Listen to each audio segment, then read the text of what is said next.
Well, good morning, ladies and gentlemen. It's the 10th of April. Yeah, 4 means April. So it's April 10th, 2016, and we've got another episode of First Period. What's goody, folks? I am sleepy. I didn't get too much sleep last night, but we're still all good. Life will still go on. We can still continue. Interesting things happening this week as far as the SPL is concerned. One of the up-and-coming teams that looked really, really good no longer looks really, really good because, well, there's a new mask in town. Someone else got banned. It's Zashu. It's not a good look, unfortunately. So that's not going to work out for Zashu. Cringe Crew will have to find wins other places. Teams that aren't having trouble finding wins are Dignitas. Shouts to the surprise squad of the yellow and black. You got bras in Atlanta. Good for you, Panda Man, designer. Other leagues outside of Smite going on. Little controversy over a little league called the ECS. It's a new Counter-Strike league. A lot of people are very concerned about the level of talent being acquired for the league itself, but I think it speaks to larger issues. There is a hole in my shirt. I use it. And the issue's larger than what talent is and how to create a league. I'm going to talk a little bit about that. There is a hole in my shirt. Now, normally, what I do is I'll wear an undershirt that'll match. I usually wear I'll wear a red shirt underneath this and then wear a red jacket and like shoes with a red accent. But I got dressed like 4 minutes ago. I wrote my my notes yesterday, but yeah, it sucks.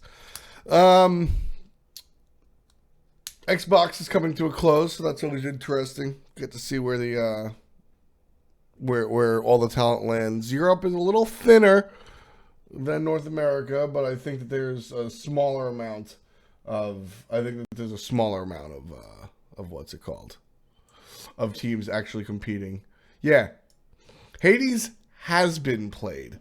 Hades gets played a number of times. Hades is very powerful on the console in the SCL. In the SPL, Hades has not yet been played just yet. So Raffer with the sick burns, of course. Raffer with the sick burns. We'll start over in the SPL. As we take a look at some of the teams that have been playing this week. Week number 3, very exciting stuff. I'm glad that we're chugging along. Honestly, this has been. Let me just give you like a little personal taste.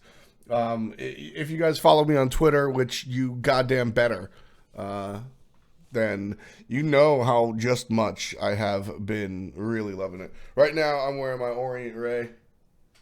It's a diver, typical diver. Different enough so that you're not like looking like you want to own a Submariner, but still a quality piece that I've had for a while. So when it comes down to where we're at right now in Season 3, I have been having the absolute best time I have been having in Smite. Seriously. I think that Season 3 is some of the most fun, most balanced fun, which I'm going to come back to. And just in gameplay specifically, but also in just the what is going on in the SPL. You've got a number of teams coming out that are all extravagantly talented. And a big part of that has to do with the way the talent has been split up. Europe, you look specifically at Titan, right? This was a team that they captured lightning in a bottle once. And I don't think that they would have ever really reached that number 2 at Worlds spot ever again. However you feel about that team, whether or not that's possible or whatnot, irrelevant, because they blow up and they spread their wealth across. Now, Hungry for More is not having the greatest situation. But you look at a team like Torpedo and they get Murder along, and then all of a sudden they're looking a little bit better. And the exchange with Badjo also makes it different. So it's very, very fun. So it's fun. So I've really enjoyed the distribution of wealth in both Europe and North America, as North America saw a couple of teams explode, like TSM and Cloud9 and this not. I don't own a smartwatch. If I did, I would only own the Moto 360. I think the Apple Watch is ugly, and I wear watches probably 70-30 for aesthetic and use. I definitely want a watch that works, but I have totally in my life worn a watch that has been dead or otherwise temporarily unfunctional because of the look. I own a Tissot that I really enjoy, rose gold on brown band that I wear with like blue when I'm wearing a suit, but I need to replace the battery. Totally wore it last week despite it saying 8:30 for the entire day. When I look at the smartwatches, Apple Watch is ugly. It's just not my deal. Even if you pay bazillion dollars for a fancy bracelet, it's still not my thing. Moto 360, they make a fat one and a slim one. The slim one's a little bit nicer. Still not my jam. I'm a classic watch guy. I'm a classic man. But no, I'm a really big watch nerd. Shouts to the Booch, who's also a watch nerd. Frederick Constant. There's a nice watchmaker called FC, and he has one. I almost bought one out of like, if Booch has one, I need one, but little out of my price range. The woman said, it's only $1,100, but we offer zero interest. You can pay $100 a month. And I was like, I can totally pay $100 a month. I totally can pay $100 a month, but I still almost did it. I never did the glasses with no lenses thing. I did do as a kid. I had rose-colored glasses. I am 100% serious. I had these glasses. If I can find it, if I have a picture of it on my computer, I'll show you guys. I wore them all the freaking time. I thought it was so cool, and they were just plain old glasses, non-prescription or nothing. I probably need prescription glasses now, but I never did in the past. So like I had these just like rose-colored glasses. Like, yeah, I totally have them. And I thought I was so freaking cool. I thought I was the coolest guy in the world. Here, look how terrible this is. Look how terrible this is. This is me circa 2004, maybe, rocking the puffy skate shoes and cargo pants, because cargo pants are cool. And this is an ironic t-shirt. It's AFI for American Film Institute, but A Fire Inside was a cool band, and I thought it was cool that I was like, hey, I like both interesting films and bands that paint their fingernails black. I'm really cool. And here you can see, oh, this was 8th grade, because this was the start of F. Facial hair. By the time 9th grade came, I had a full like Long Island chin strap going on. And then by 11th grade, I grew a little bit more of a beard. I've always been a beard guy. But that's enough trip down memory lane. Who's my friend? Oh. That was the girl I was dating at the time's friend, not her. But yeah, look at Ron Jobbert. Ironic clothing. No, I always looked old, Serini. I've always been like more of an older looking dude. Fun fact for all of you young, self-conscious teenagers out there. When I was in the 5th grade, I had hairy legs and a deep voice, and I thought that was weird. And so I didn't feel comfortable wearing shorts until I was like 16, 17. Because everybody else, like, I wore shorts one day in the 5th grade, and they were like, hairy legs. And like it's weird because I was still like a self-confident son of a bitch. I've always been this way. I've always just been like, yeah, well, oh well, shove it up your ear. But it definitely like rattled me a little bit. Do I think Fnatic will start winning? Yes. I think that Fnatic won yesterday. I think that Fnatic won yesterday. Obviously, they didn't win yesterday, but I think Fnatic won yesterday. They didn't win yesterday. They didn't take home a victory yesterday. They wound up on the losing side of things yesterday. If you check win-loss, there's an additional number in the L column, not the W column. But you could make the argument that they almost sort of kind of won. Panthera are just like, and you know, so some of the other commentators always talk about, like, you know, when a team goes up against Panthera, nobody's really expecting to win, right? I think Fnatic and Paradigm are a little different in the sense that, like, maybe they are expecting to win, but. So if Fnatic was any other team, we would be sitting here going, man, who would have thought? Who would have thought that this team would be able to take Panthera 34 minutes in, win the lead, and then all of a sudden get taken over? If this was any other team, we'd be sitting there like, oh my God. Where did this talent come from? Look at the overperformance. What on earth? That's what we'd be saying. We would be sitting here going, golly gee, my FP. But with Fnatic, as Scott Connie asked, wouldn't I say that's overperforming? No, I think it's Fnatic actually finally reaching or finally hinting to us that they are capable of reaching that gameplay level. Fnatic has been number 2 to 3 for, well, ever. Since Raffer decided to get unbanned and stop being as much of a jerk-off, we have seen a Panthera that is nigh unbeatable. They got beat by Paradigm in the Super Regionals accidentally, and they got beat by Fnatic in the Fall Split accidentally. That's it.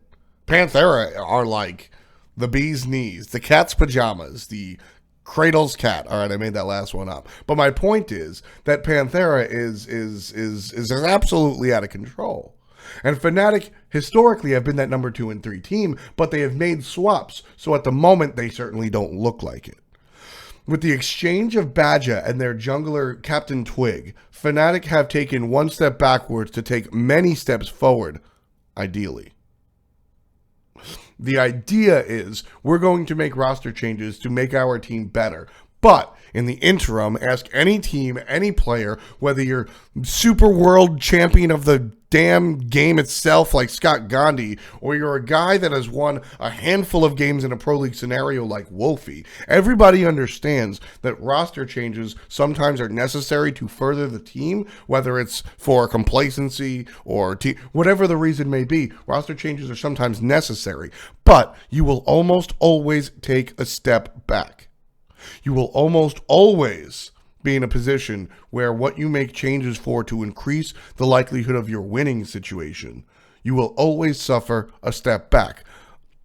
Never say always, never say never. Of course, maybe there's a situation that, like, well, secretly, we're actually twin brothers, and now he plays Smite. So, yeah, okay, whatever. But my point is that you bring Jiffy on, and he's a straight-up rookie.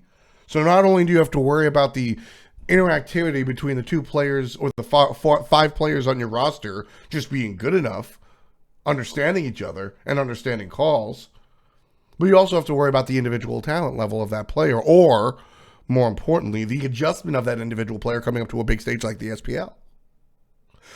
I mean, Captain Twig is not a fantastic jungler, but after playing X amount of games, after playing with Fnatic for what, 2 frickin' years, you're going to have nonverbal communication with your mid lane zeros.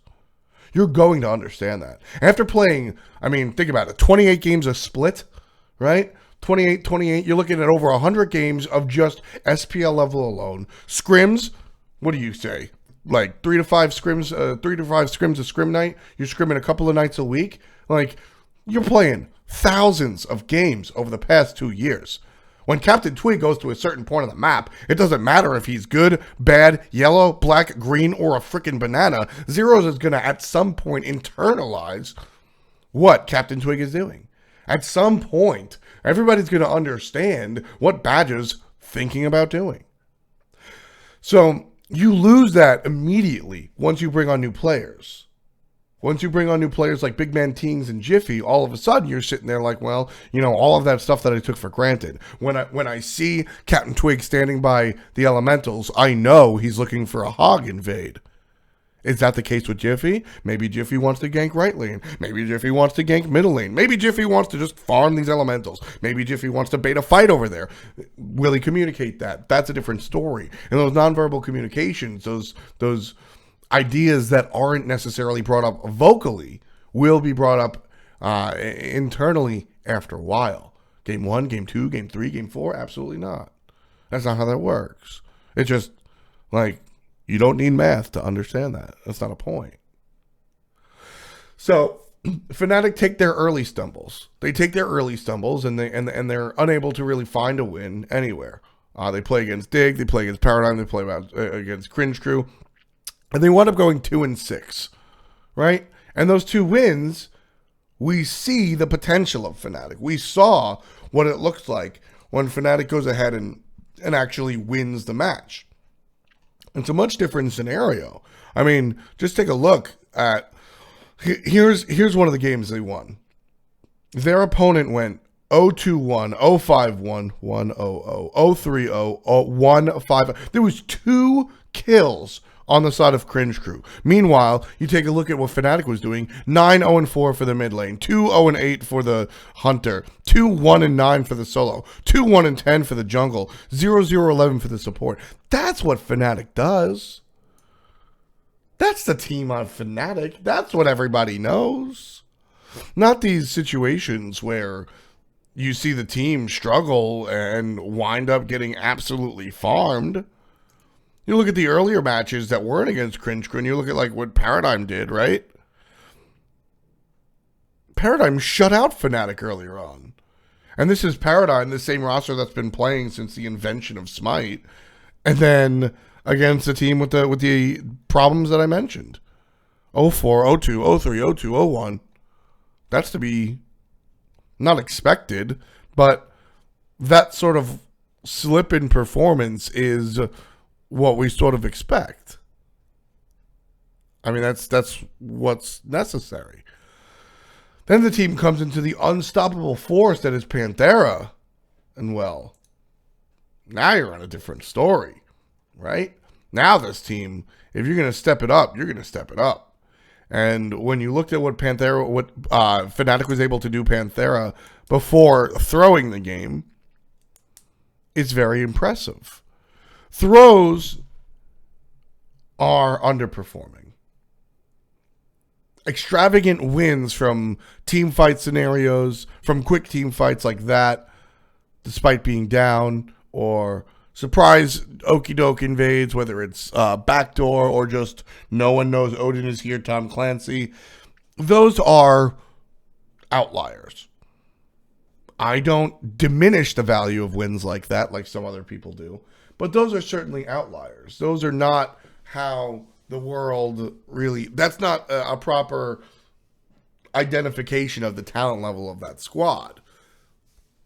The best team in the world, Panthera, can accidentally lose a fight because an active is on cooldown when they think it's not. And Shell doesn't go off and the extra damage from Raijin kills them. And despite being up 12 million gold at 40 minutes, they lose the fight at Fire Giant, and who cares, gaming wins. That can happen. It can also happen that Randozos accidentally kill Envy or Luminosity. They get 2 good picks accidentally, and they wind up winning the game. That doesn't mean that Randozos is better than Luminosity. That doesn't mean Panthera is not the best team in the world. These things happen. They're outliers. What I'm really looking at as far as identifying the true talent level of the team is the performance during the regular game. The performance in all of the fundies. How well are you farming? How well are you killing? How well are you calling? How well are you safely executing ganks or defensive maneuvers? How well are you securing objectives? How well are you avoiding objectives being secured against you? How well are you at zoning? All of that nonsense that I could keep going on about. That's really the proper identification of the team. And then at the end of the day, when those outliers start to pile up, when you sit there and you go, all right, we've lost 4 games in a row, even though we lead for 30 minutes and then throw the game, well then, now those outliers become an issue. Now those outliers become an actual big deal.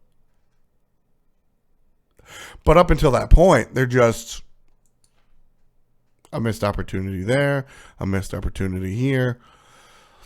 Nothing too ridiculous. Just plain old, plain old.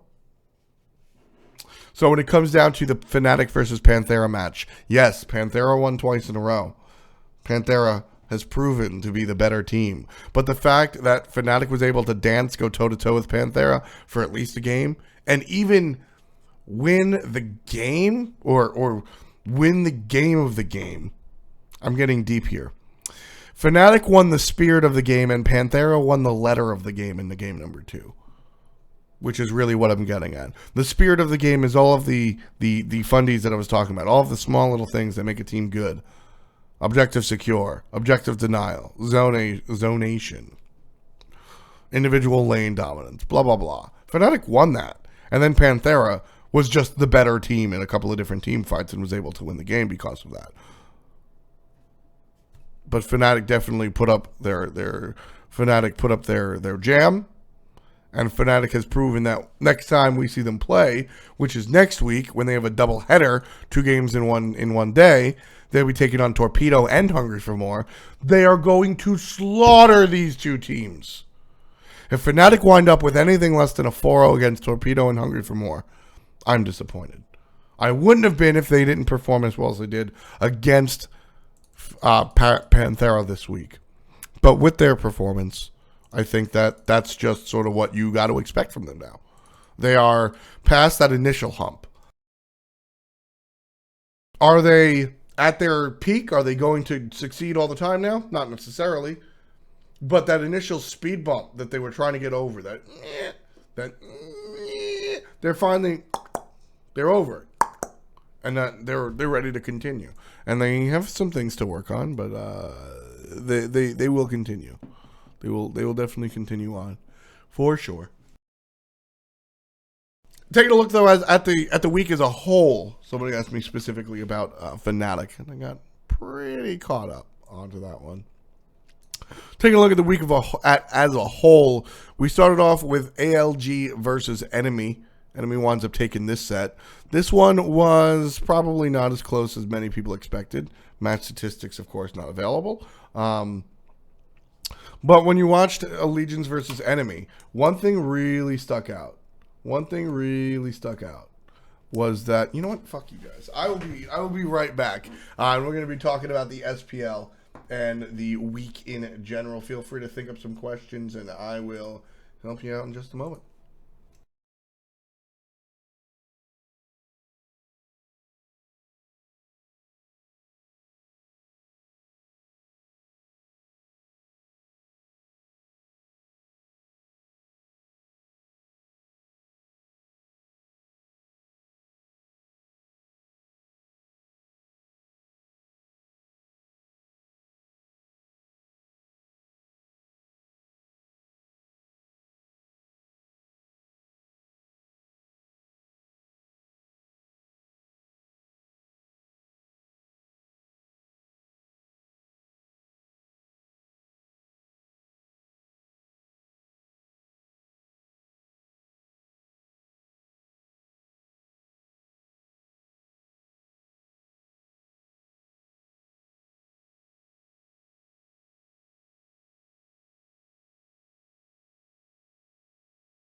Okay. Well, what did I say? I said, where's my hat? I found my hat. I was sitting on my hat. Always have a backup hat. I've got 1, 2, 3, 4 Yankee hats in the house, 2 at work. Always have a hat. Have one in my car. Always have a hat. And then we got back into it. Allegiance versus Enemy. The biggest note that you can give for Allegiance versus Enemy is Matty Pocket the Pickler. Matty Pocket has quickly went from Matty Pocket has quickly ascended to the constant on his team.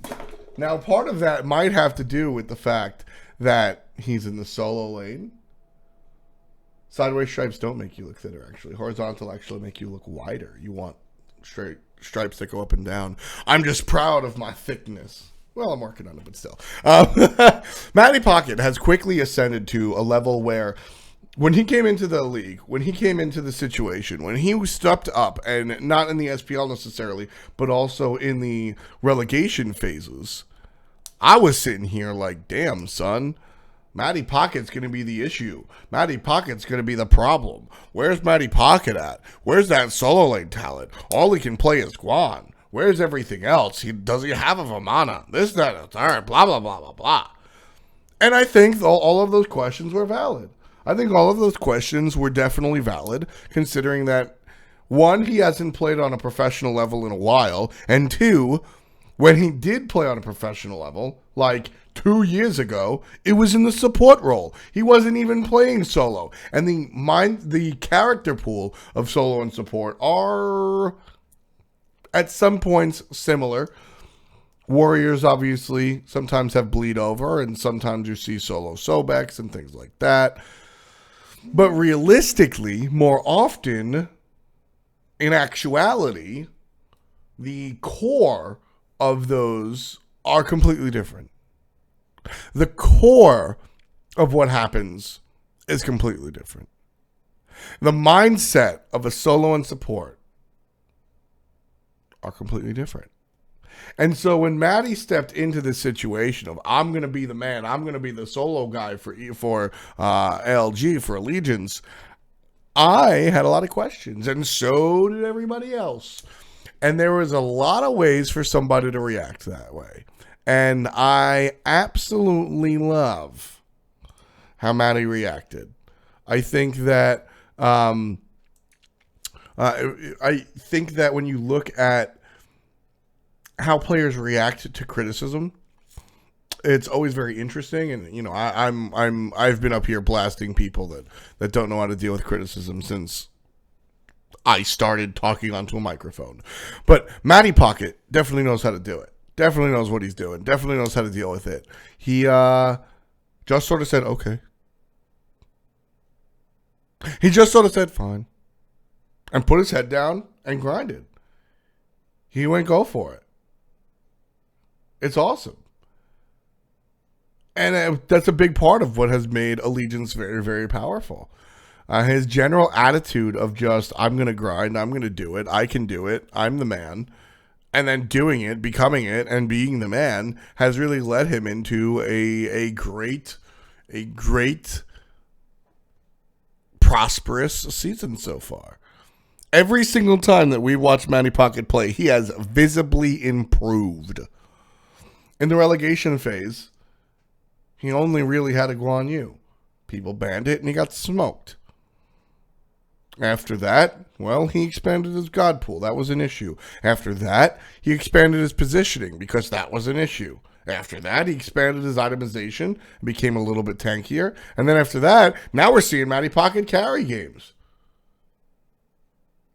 Now we're seeing Matty Pocket actually kill it. Matty Pocket was the single best performer on Team Allegiance in their 2 losses against Enemy. And that's outlandish. Dare to Care, Laz's, and Incon are 3 gigantic names. Incon has always been good, but Dare to Care and Laz's have been great at moments. I say at moments, Laz's is one of the more inconsistent players in the game, but when he goes off, he goes off. And Dare to Care historically has been relatively consistent and very, very good, but that's just not the case this split. He missed more ultimates than he hit on Naja in that game. And that's a problem. Matty Pocket, on the other hand, was one of the entire reasons Enemy had an issue. Game 1, Matty Pocket won the game for Allegiance in spirit, and Enemy was able to take it at the end. And then game 2, Enemy shit on Matty Pocket. They would bait him into 5-on-0 situations, kill him, and then the rest of the team fight would be easy. Dare should absolutely play Naja. He's the one that brought Naja into the forefront. He is better at Naja than most people are are good at Smite. Homie had an off week or an off day or whatever.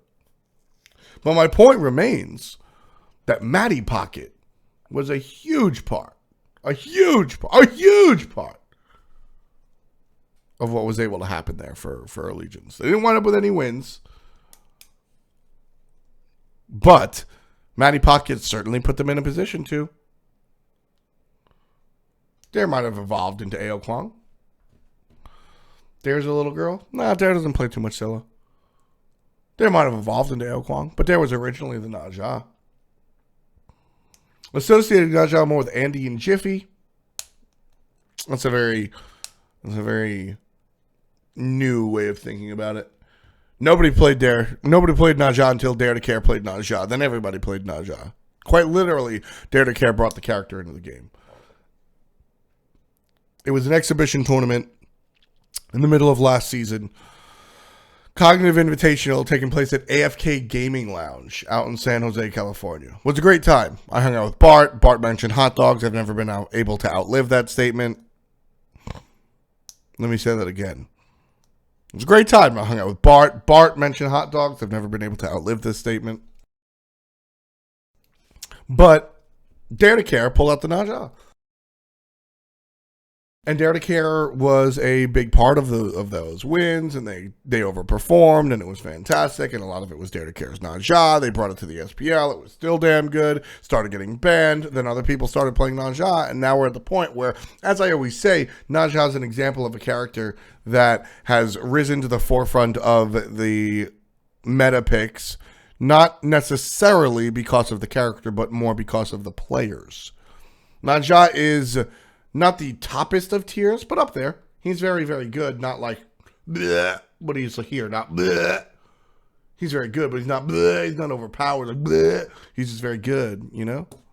But it just so happens that all of the pros have a very good Naja. Anister has a great Naja. Adapting has a great Naja, and then you work your way down from the top, right? Jiffy's got a good. All of our junglers generally have a decent Naja, because it's sort of been like forced into the meta by way of the players. Dare to Care started, and other people started embracing it as well. Originally, Naja was the counter to Serket. Stop her zigzag, stop her from escaping. You know, that's why Dare to Care was built by playing her. To playing Naja to stop Serket. Serket left and Naja didn't.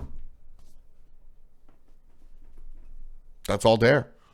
I think a lot of the newer players don't understand how valuable Dare has been in the past, and he needs to like step it up. And we need to see more of Dare to Care. If Team Allegiance have any hope of winning, it all has to do with Dare. Oceans is doing his job. He's a rookie getting soloed by more experienced hunters, but when it comes down to team fighting, he's doing very, very well, and he's able to hold his own in lane. Good for him. Incon is Incon. He's never been the best in the world. He's never been the worst in the world. He's able to do what he does and have a positive attitude throughout it. That's exactly what you need. Lazes is streaky, and good for him. Good for him. Good for him. Dare to Care, on the other hand, has completely dropped the ball. It's no longer in his hands or on the street. He dropped it and it fell down the sewer. He needs to go pick up that ball. He needs to get help. He needs to fix that situation because Matty Pocket has gone above and beyond the Call of Duty. Black Ops 3. Dare to Care hasn't shown up. And that's an issue. That's a problem. So, Allegiance, biggest thing they can fix here is the jungle. Dare to Care. And I don't think that it's a roster change issue. I think it's an individual issue. Dare has always been a very, very good player. And I still consider Dare to Care one of the most underrated players. And I don't think a lot of people give him the fair shake that he gets. And part of that has to do with players that are just, or fans that are new to watching Season 3. And they're just like, oh, look at this Dare to Care guy. He's ass. But I see names. I don't just sit here and just see Twitch user 45678. I see names. And I see people from Season 2 and beyond that are sitting there saying Dare is trash. And I just go, is you dumb? Do you not have a memory? Dedicare is capable of being one of the most mechanically impressive junglers in the game. What's been going on lately? I don't know.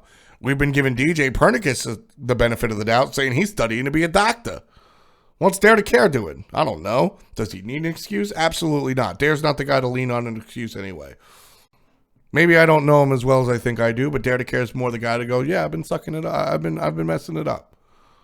I got to fix it. I got to do XYZ. I don't expect this Dare to Care slump to last for a long time, and you shouldn't either. Do I think Allegiance is going to be a top team? Absolutely not. But I think Matty Pocket has been overperforming, and I think Dare to Care can match that. And if Matty and Dare wind up on the same page and play as well as each other are doing, then Lazarus can step out and have a streak, and Oceans can continue to do whatever the hell he's doing. And this team can all of a sudden find wins. I think it's very simple.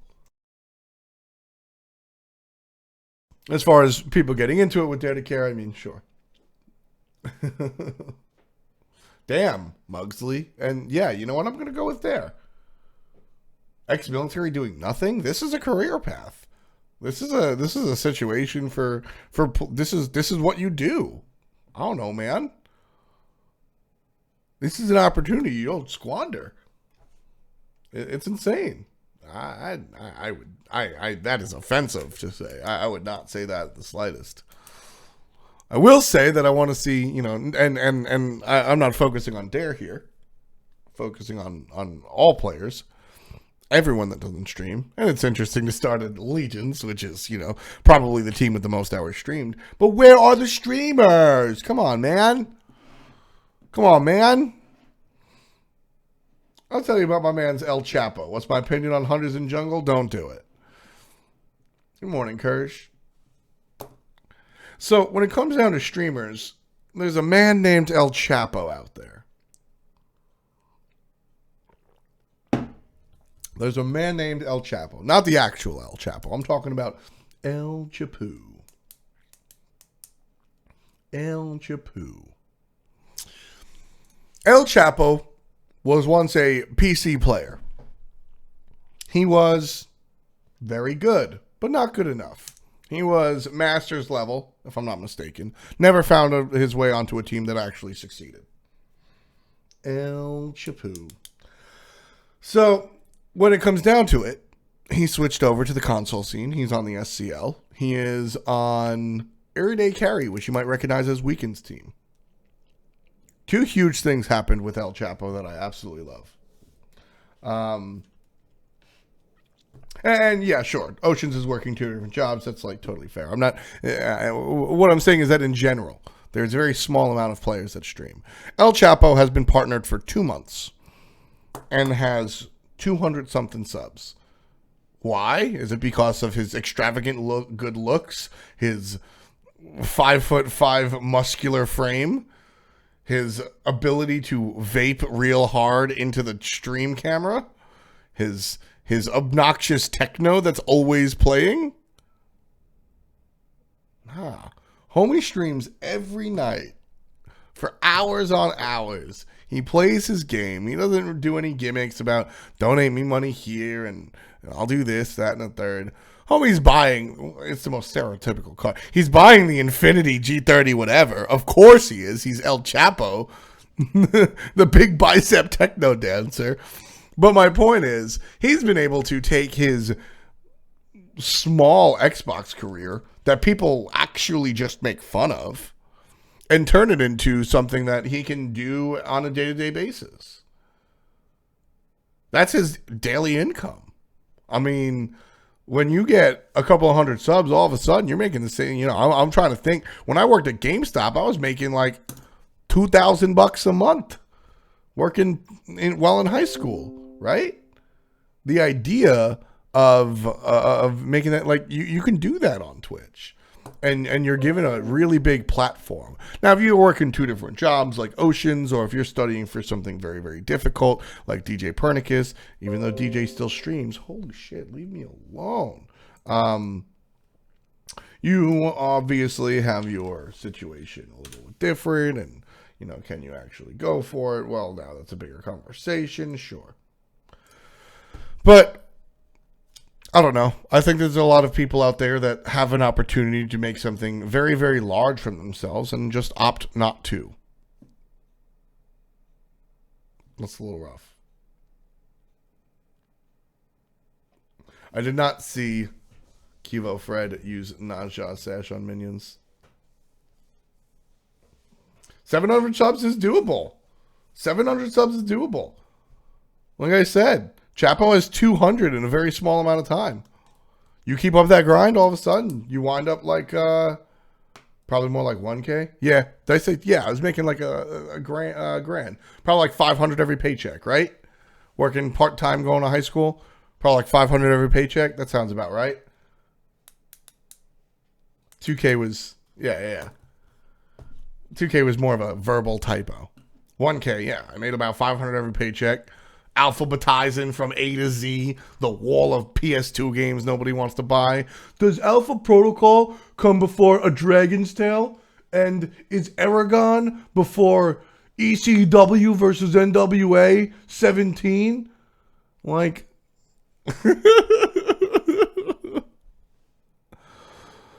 $1,000, that's basically 500 subs. It's a little more complicated than that, but it's basically 500 subs. Chapo has half of that in like 2 months of streaming. That's incredible. Like, that's what it's all about. And he's in the shitty league. Not my words, your words. He's in the SCL qualifiers, where everybody makes fun of him. Where everybody says they're not as good as the PC guys. They're not as cool as the PC guys. They're not as talented as the PC guys. It don't matter. He's collecting money and passing go. He's doing it. That's his jam. And I think that there's a lot of people out there that just drop the ball.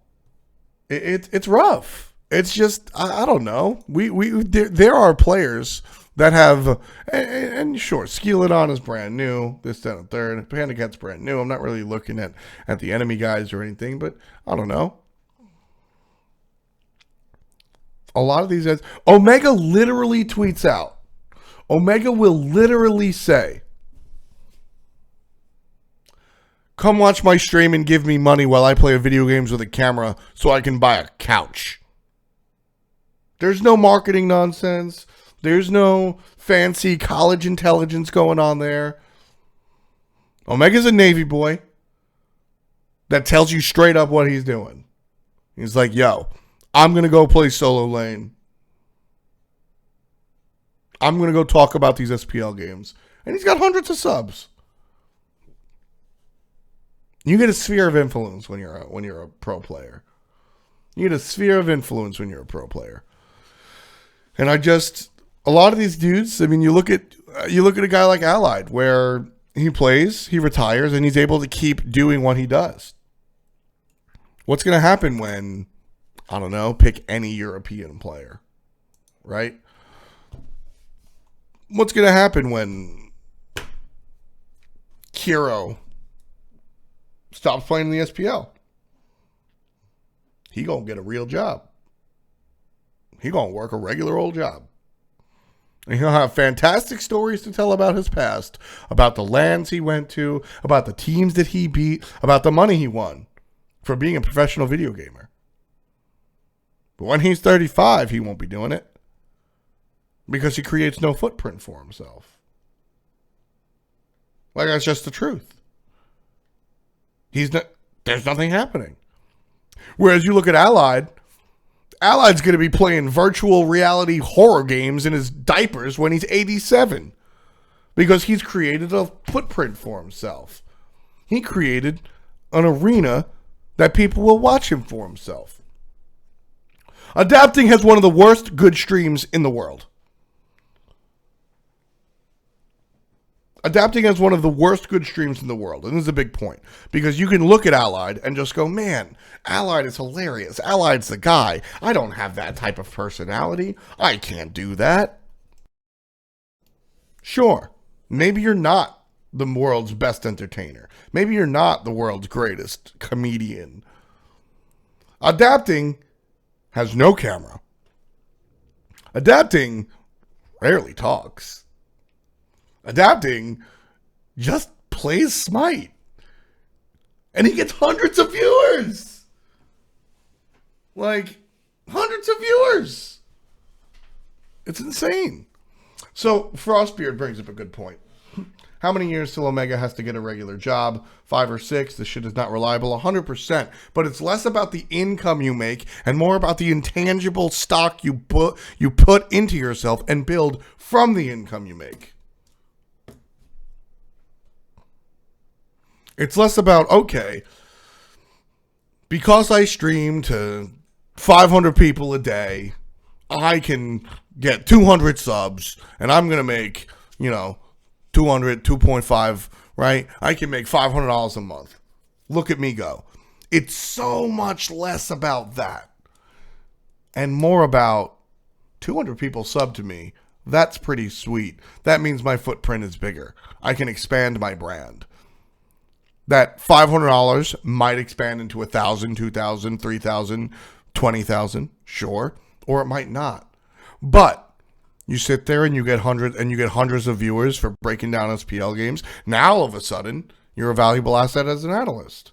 Now all of a sudden, I can think about it. Transparency, right? When we think about bringing players onto the analyst desk, you have to have done it before. But here's the trick. It's not the old catch-22 of you need work experience to get work, but how do you get work experience without having work? You can actually do it. You can actually do it.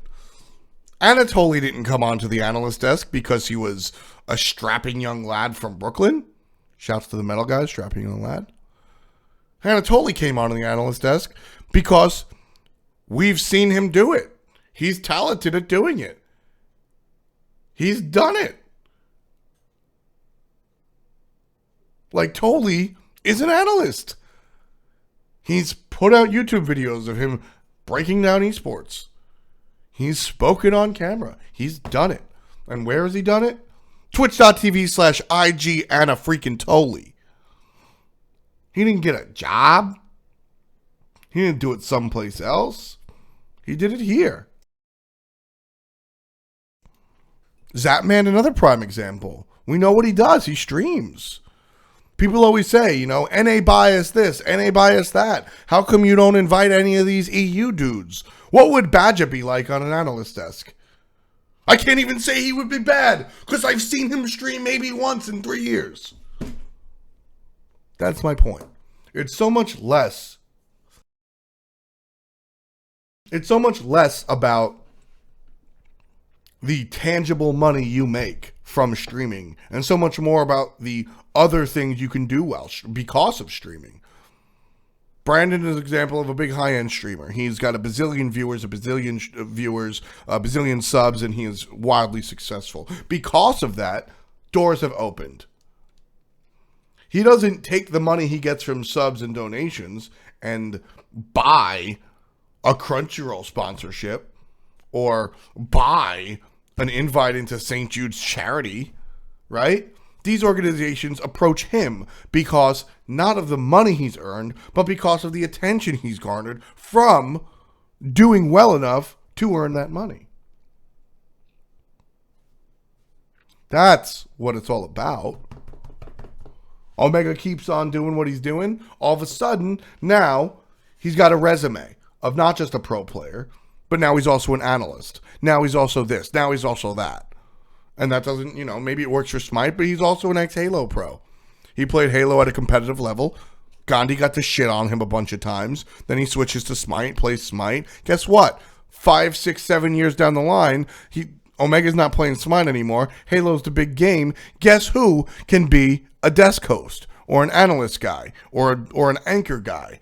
Think about all the jobs that are in sports and esports or sports and broadcasting right now. And as esports is growing, those job opportunities will be available.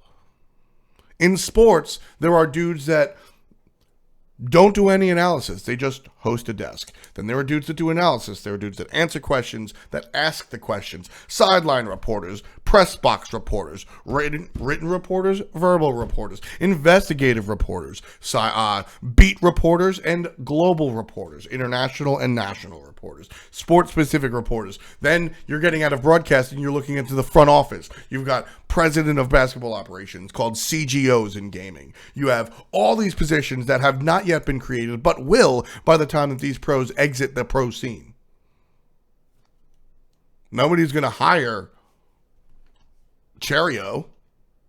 Love the homie. He's got his own issues for not streaming, but he's got no footprint. He doesn't even tweet. He barely tweets, right? Like,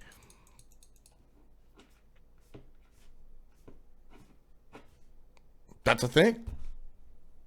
I'm just saying that there are definitely some reasons why our pro players, not everybody streams. That's totally a thing. Whether you're trying to be a doctor, or whether you're going to be, a doctor like DJ Pernicus, whether you work in 2 jobs like Oceans, whether you just simply can't because of where you live, like a lot of Europeans. That's definitely the case for Cherio. That's definitely the case for Dimmy. I've spoken to Dimmy a number of times. I think Dimmy's going to be one of the best entertainers that Smite's got, but he's got to move first, right? Also, he's got to buy a freaking BMW first, but he's a world champion. He can do whatever he wants.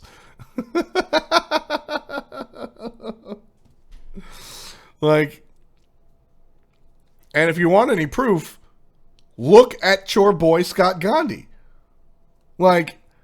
If anybody doubts whatever I have to say, look at Scott.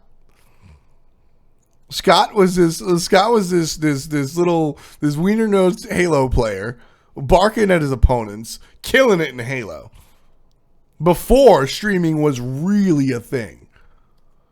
And what did he do? He made YouTube videos out the ass. A lot of grinding for Scott Gandhi. And what did that turn into? Well, he got to sit next to Maven and scream about Call of Duty or whatever shooter was current at the moment. He got to, run into UMG and all these other fledgling grassroots, whether they were fledgling or not, these grassroots tournaments. He was able to be that ex-pro analyst guy and also maintain just a viewership on YouTube just because. He's an entertaining dude. So whether or not you're still into the games or whatnot, you're watching him just because you like his content. That's where people like Allied wind up. Half the people watch him because he's great at Smite, and half the people watch him because he's freaking Allied. He's hilarious. And that's where Gandhi finds himself. And then a hop, skip, and a jump later, he's not really touching esports too hard because he's too busy designing the very games that you're playing at home. There's a lot of different avenues for ex-esports players, for ex-professional players to go. But all there is a sign. You got to build the fucking road yourself. You got to lay down the brick and mortar.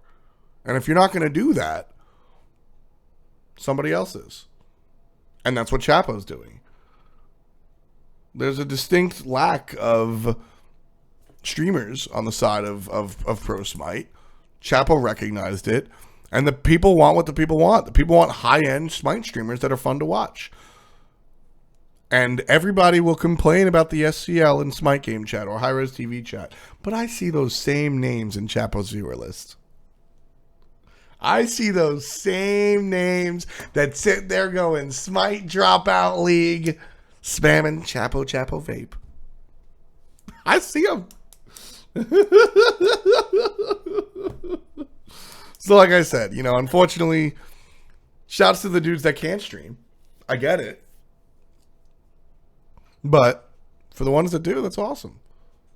That's awesome.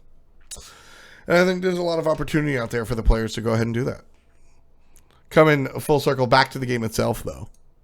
Allegiance dropped 2 to enemy. That was a little rough. Denial versus Soar 2-0. I think a lot of people expected this outcome. Well, that didn't do what I expected it to do.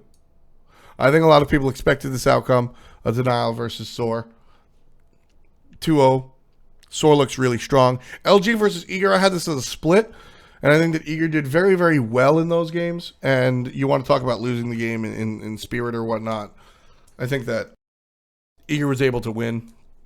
one of these games, but LG, just took it out right from under them. So, no, I mean, there's tossing shade, but there's correct. Oh my God, Dare has sub emotes. All 3 people that sub to him can use this disgusting emote. I'm very proud of him. But no, you definitely don't need to be good at Smite to have a successful stream. Some of the most successful streamers are not pro players. DM Brandon's better at Smite than the average bear, but he's not a pro. Dry Bear, what? Me, what? Fats, what? Like, you don't gotta be super good to really garner that. So Leftovers in Paradigm, 2-0 going to Paradigm. I think that Leftovers were able to do it. Leftovers were like able to dance for a little bit, but Paradigm is I don't know. Paradigm is a stronger team now than they ever have been. Torpedo versus Hunger for Losses. Shouts to Hunger for More. Ladies and gentlemen, Hungry for More have gotten their first win. That is very impressive. 0-4 without a win. And now they actually wind up winning. It's very exciting. Variety can now call himself a proper winning SPL player. Let's give it up for them.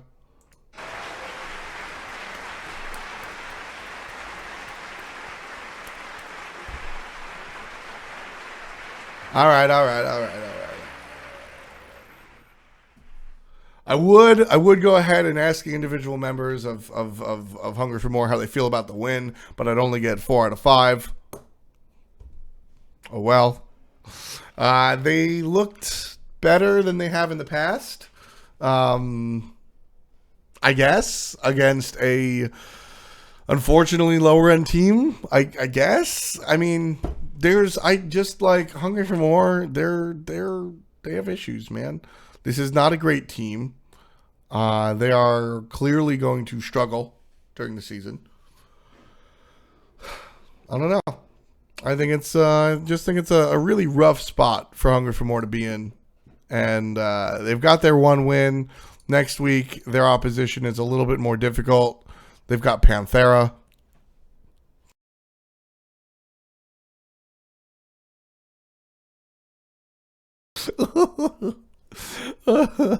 I think Hungry for More is going to be sitting on that one win for at least another week.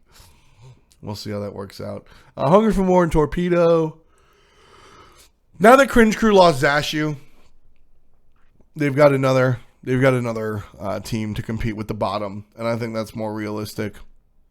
That's definitely a problem. But Hungry for More long term, I think they'll have some issues. Variety has stepped it up. Variety has definitely stepped it up. And that's a good look. Good for him. Hooray. Jokes aside, he's doing what he needs to do. He's playing the gods and he's tearing it up. Good for him. Zindern and Captain Twiggy aren't doing it, though. They're just not doing it. Captain Twig and Pretty Prime did a very good combination game. And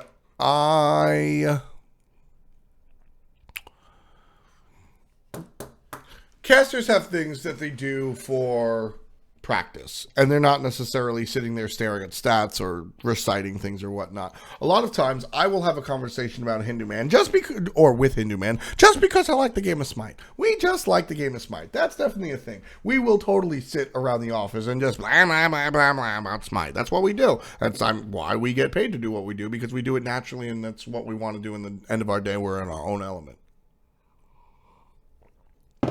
But in addition to that, a lot of times we'll have a conversation, whether it's me and Hindu or me and Adonis or whatnot. We'll have a conversation specifically to work out an issue with our commentary. So, for example, around the end of last year, Hindu and I had an issue where Hindu would always speak over me and I would just sort of leash out. Ian Smith, welcome to the party, man. Shouts to you. Thanks for supporting the stream. Now me and Hindu Man will have conversations where I'm very in tune. I'm actively thinking about Hindu Man talking over me. And when he does so, instead of shutting up and letting him, I'm going to keep talking so that he shuts up. And now this is just a conversation, but it's an exercise to improve our commentary. The same idea can come from what we saw at a Pretty Prime and Captain Twig on the Vulcan Naja combo.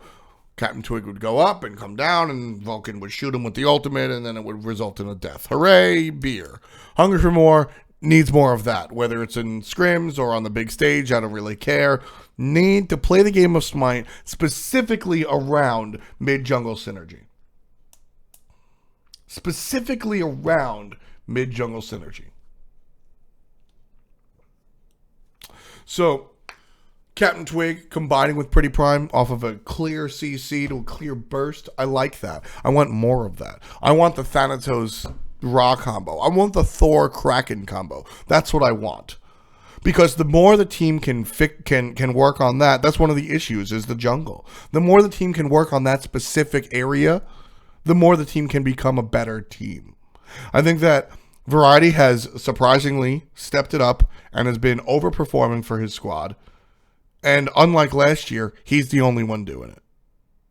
Last year, he was the only one dropping the ball. Shadow Nightmare was killing it. Renz was getting smoked. But Shadow Nightmare was killing it. Frostiak was killing it until the end of the season, which, judging from Dignitas' overall strategy of gank the solo lane, maybe you can put Frostiak's slump on Variety. I won't do that. I think that's a little unfair. But for the most part, Variety was the guy dropping the ball on Dignitas.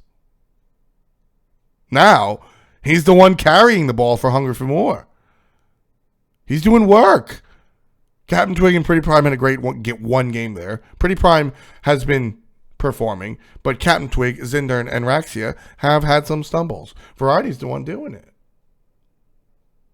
And so when you look at the mid-jungle thing, Captain Twig and Pretty Prime, I like what they were doing with the Naja Vulcan, and I want to see more of it, just because I want to see them practicing that, whether I see it or not, whether it happens in scrims or not. Do you practice your brand new super strategy, or do you practice the tried and true combo in the mid lane? I think you go with the tried and true combo in the mid lane because you need to get everybody on the same page. And just practicing that, understanding that nonverbal communication is what we're, it's a thingamajigger. Well, it's definitely a thingamajigger. Yeah, I don't know. As far, so, yeah. That's my face to that question. Hungry for more. Still hungry for losses. Dignitas Cringe Crew. Yeah. This didn't surprise anybody. Dignitas have stepped it up massively. This was a last place team, if you ask me. I mean, you did ask me. And I did say that this was a last place team. I didn't think. Basically, last year, Renz, I love Renz. Renz is one of my favorite people in the SPL. Renz was ass last year. Suntouch, I expected to be ass. Frostiak was ass last year. Dark Dodo was ass last year. Shadow Nightmare was the man, and that's never changed. That's never changed. That's never been an issue. That's never changed. Season 3 is a very different beast. Renz is still being Renz. But that's not an issue, and we'll get back to it. Shadow is still crushing it. Nothing has changed about Shadow Nightmare. But Suntouch has super surprised me. I didn't expect this player to be ass. He has performed at a professional level before. I've seen it. I've witnessed it. I've enjoyed it. And Suntouch coming into Guardian or support is the absolute best spot. The absolute perfect spot for Suntouch to be in. He's played a number of different positions, and I've never really liked him in the other positions. Jungle is my second favorite Suntouch role, despite the fact that he only plays Freya. Mainly because he plays a defensive-minded, support-minded jungle. Similar to Dare to Care's playstyle. And I've already blown so much smoke up Dare's ass. Hopefully he steps it up for these games. But so, seeing Suntouch in the support position, that's exactly where you want to see him. That's what he plays well. You know what? Fine. I will touch upon Adonis, not physically. I will touch upon Adonis after SPL talk, very briefly. Frostiak has actually performed. Granted, it was just this last two games that we saw him perform, but Frostiak has nudged himself up. And Dark Dodo, I mean, he's just doing it. He's not killing it. He's not the greatest, but he's actually doing a little bit. So, Dignitas as a whole has stepped it up. Dignitas as a whole has surprised me. No surprise on the side of Shadow Nightmare. I think this player, I think Shadow Nightmare, I think Mr. Lewis Farrell is one of the best goddamn players in the league. He's just always been stuck on this Dig roster. He's the captain. He's trying to make it work, and I respect him so much for it. Frostiak stepped it up a lot last night, and that was a big deal. And Suntouch, like I said, has just surprised me and performed. And I really am excited for Team Dignitas. Team Dignitas is a organization that loves Smite. We all remember the TSM situation. It was a lot more complicated than just plain old TSM not giving a shit. But there are definitely some organizations that are more invested. Mad Cow wrote it. There are some organizations that are more invested in their team in Smite than other ones. And I think Team Dignitas is one of those teams that are totally on point with it. They are a member of the Smite community. You've got Eager, you've got Enemy, you've got Denial, you've got Dignitas. These guys are members of the Smite community. Hardcore. And I really like that. And so I always want to see Dignitas, whatever team they're behind, not sponsoring, whatever team that they're affiliated with, I want to see them succeed. So I'm very excited for that. Dignitas has turned it up. I think Suntouch will wind up being a huge boon for this team. P.S. Suntouch, prime example, was a pro player at one point in time, decided to go full-time streaming, and now it's his fucking job. Still sticks primarily to Smite, but a variety streamer. Just saying. Winds up at quasi-celebrity poker matches because he was a pro player that streamed. Just saying. Fnatic Panthera, we talked about that a bunch. Dignitas versus Paradigm. Dignitas took a game off of Paradigm. Perfect example. Now, Paradigm, I don't think we're playing on all cylinders in game number one. That said, I don't think it was a situation of disrespect or blah, blah, blah. I think Paradigm just played down. They didn't expect Dignitas to turn up as much as they did. Dignitas win, and then game two, they were like, nah, son, took the blade out and did it. But will we ever see a Gandhi appearance on Let's Talk? I hope so. Yes. At some point, Gandhi will join us on Let's Talk. I won't expect it anytime soon. Let's Talk has now changed from once a week to once every 2 weeks. We're only going to do Let's Talk after patch notes from now on, which should be a lot of fun. I've really been enjoying that, by the way. That's the end of the matches. We can look towards the future. Today, we have Envy versus Randozos and Envy versus Allegiance. I think Envy takes both of these relatively easy. Randos have no chance. Allegiance have a chance. I think that this could be a split. Realistically, my money is on Envy over Allegiance, but if, like I said, if Dedicare steps up, this is a situation for Allegiance to win. Biggest problem is, I think the biggest boon for Allegiance right now is their solo lane Matty Pocket, and Omega's going to shit on him.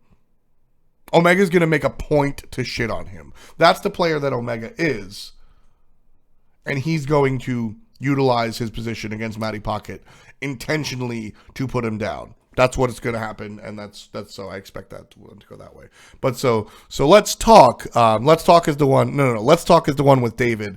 We're doing that every 2 weeks on Wednesdays at 6 p.m. That is more community oriented. Still a shitload of fun. Still an absolute shitload of fun. I had one of my favorite times on Let's Talk recently. We had I had to read patch notes super fast, and it obviously didn't work because they fucking cheated. But the consequence was this: David got to put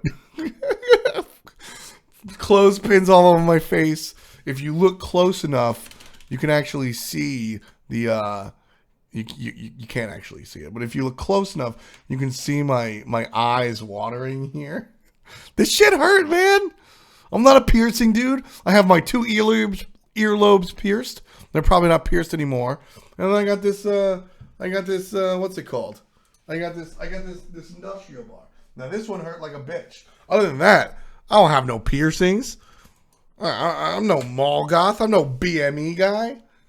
But that shit was tons of fun, and that's just what we do. So I've really been enjoying that. Having Scott on there would be an awesome conversation because we talk about, basically, if you guys are unfamiliar with Let's Talk, what the fuck is wrong with you, make sure you tune in on Wednesdays after Patch Notes. But it's essentially me trying to do my best Jimmy Fallon impersonation, or at least better. It's late night talk show. I'm on the desk. Hi-Res David is there as well, Ugly Cat Lady, and we do, like I said, more community stuff rather than esports. It's a nice time for me to sort of relax and dial down the analysis. So far, our guests have been Clumsy D. We had Allied on as our first guest, and we like to interview them and then at the end of it play a game. And so, you know, it'd be awesome to have Gandhi on, interview him just about game design, the transition from esports to game design, and obviously you can tell how passionate I am about helping our players expand past being just a player. I would obviously bring that up, but we have a couple of episodes already slated. Gandhi, unfortunately, is not on the original, like 1, 2, 3. That said, things always change. Gandhi will show up, don't worry.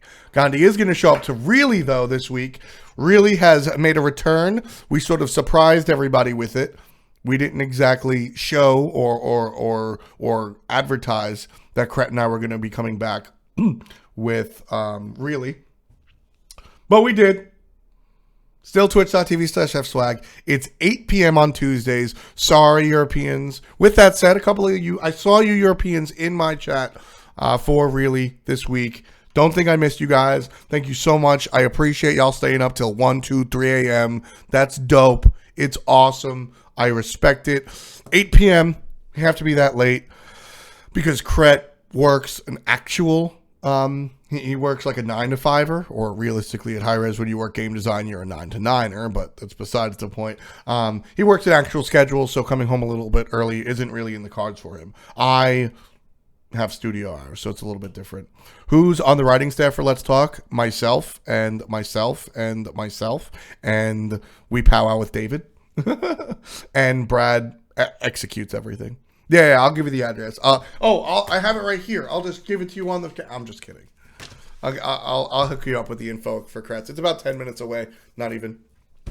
Yeah, Cret was QA for Paladins and recently got bumped up to game design for Paladins. So if you value Cret's mind, I don't know what's wrong with you, but he has been making some changes to Paladins, which have been overall successful. I have actually really enjoyed them. Homageddon has joined the party. That is a billion-year resub. 13 months in a row. My man, Omegaden, the day oneer.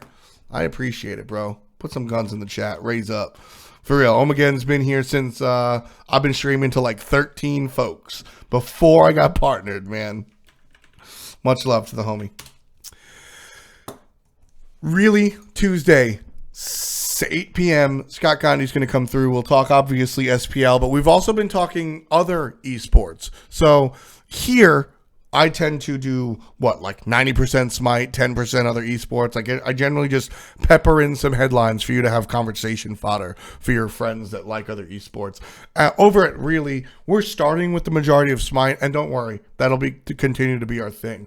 But we do want to expand a little bit. I am a huge fan of Counter-Strike Go and a huge fan of Melee and a pretty big fan of Street Fighter.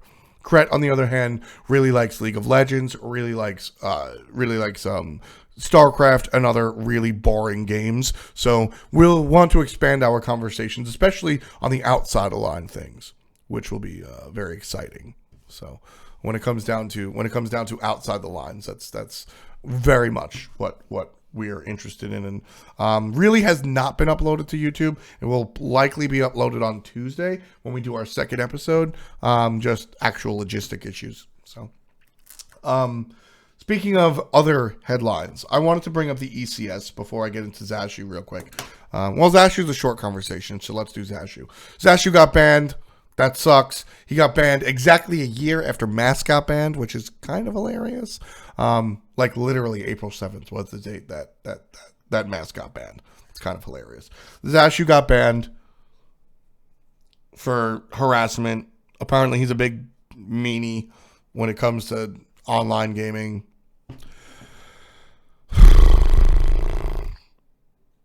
Grow up. I'm sorry. Zashu's 15.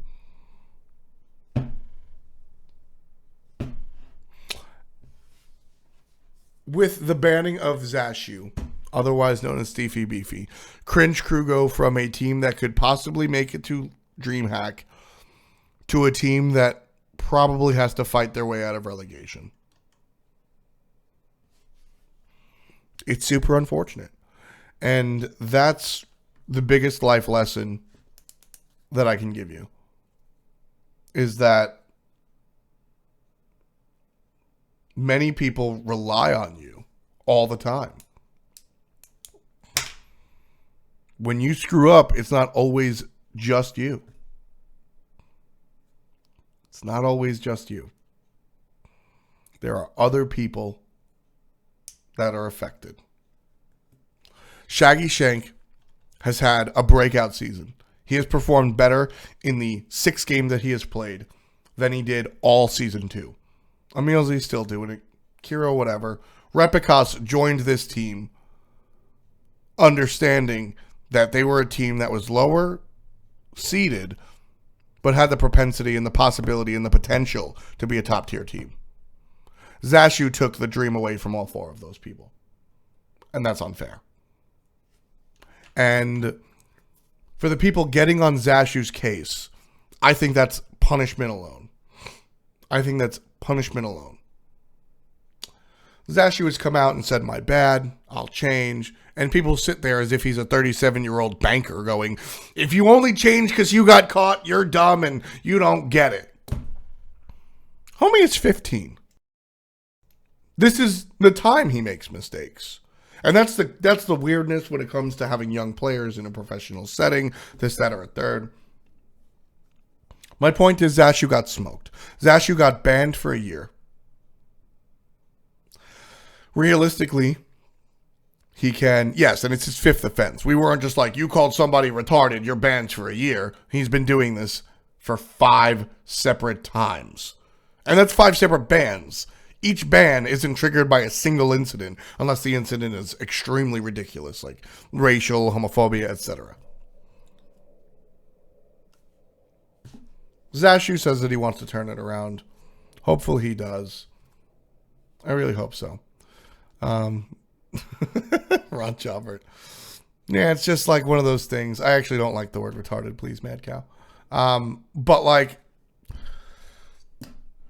he's young and you have to sort of not excuse the behavior, but put it into context.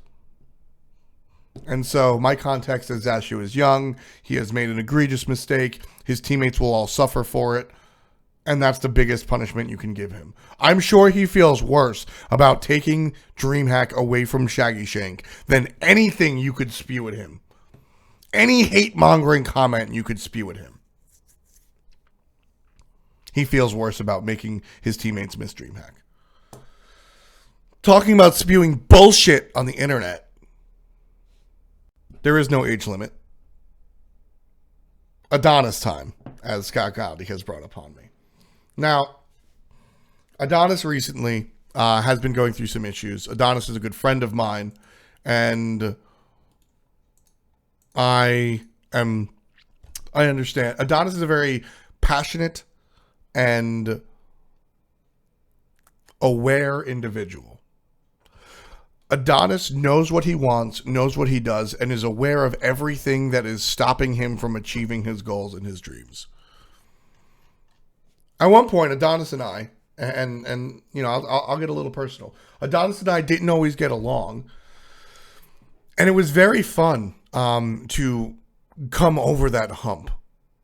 We didn't get along because honestly, we were very similar in our drive and our desire to succeed as a commentator. Adonis came onto the scene after I was hired a little bit, and he was working production, said, I want to be a commentator. And he was given the opportunity. And it was, sort of a dog-eat-dog world. And while there was no actual competition between us, it wasn't like I was getting sent back to New York if Adonis did very well, quite obviously, as he has done very well, and become a full-time commentator. And I'm still here. You can't get rid of me. We had a lot of the same drives and a lot of the same desires. And so that caused us to butt heads a little bit early on. And very quickly we realized that, this wasn't going to work. And I am a very blunt I'm a very guy that sits and goes directly to the issue. And so I was like, hey, what's up? And we exchanged some words. It got a little heated, and then we turned it around. And we were able to just overcome that situation. And now Adonis and I are great friends. We are good friends. If you tune into my stream at night when I'm actually playing Smite, Adonis will show up in my games. He'll show up. He'll say, invite me, and then we'll go ahead and do it. So when it comes to Adonis's, when it comes to people spewing shit Adonis's way, he values feedback. And because he values feedback, he's going to take a lot of stuff to heart, which is problematic. Not necessarily for him, but for the people on the other side of things. And for what it's worth, he's had things go above and beyond. He has had some death threats, which are kind of standard. People have been hating on him, which is kind of standard. But recently he said things have escalated where he got a family member's address. That is scary the first time it happens. That is very scary the first time it happens. And speaking from my own experiences, you don't really know what to do in that case. And do you call the cops right away? Because if it's just some fuckboy, well then, I don't know, you look silly, right? If it's some larger scenario and you don't call the cops, well then that's a big deal, right? What Adonis did to Garz, Adonis yelled at Garz during a ranked game and was very mean, but that's not the point, there is no consequence.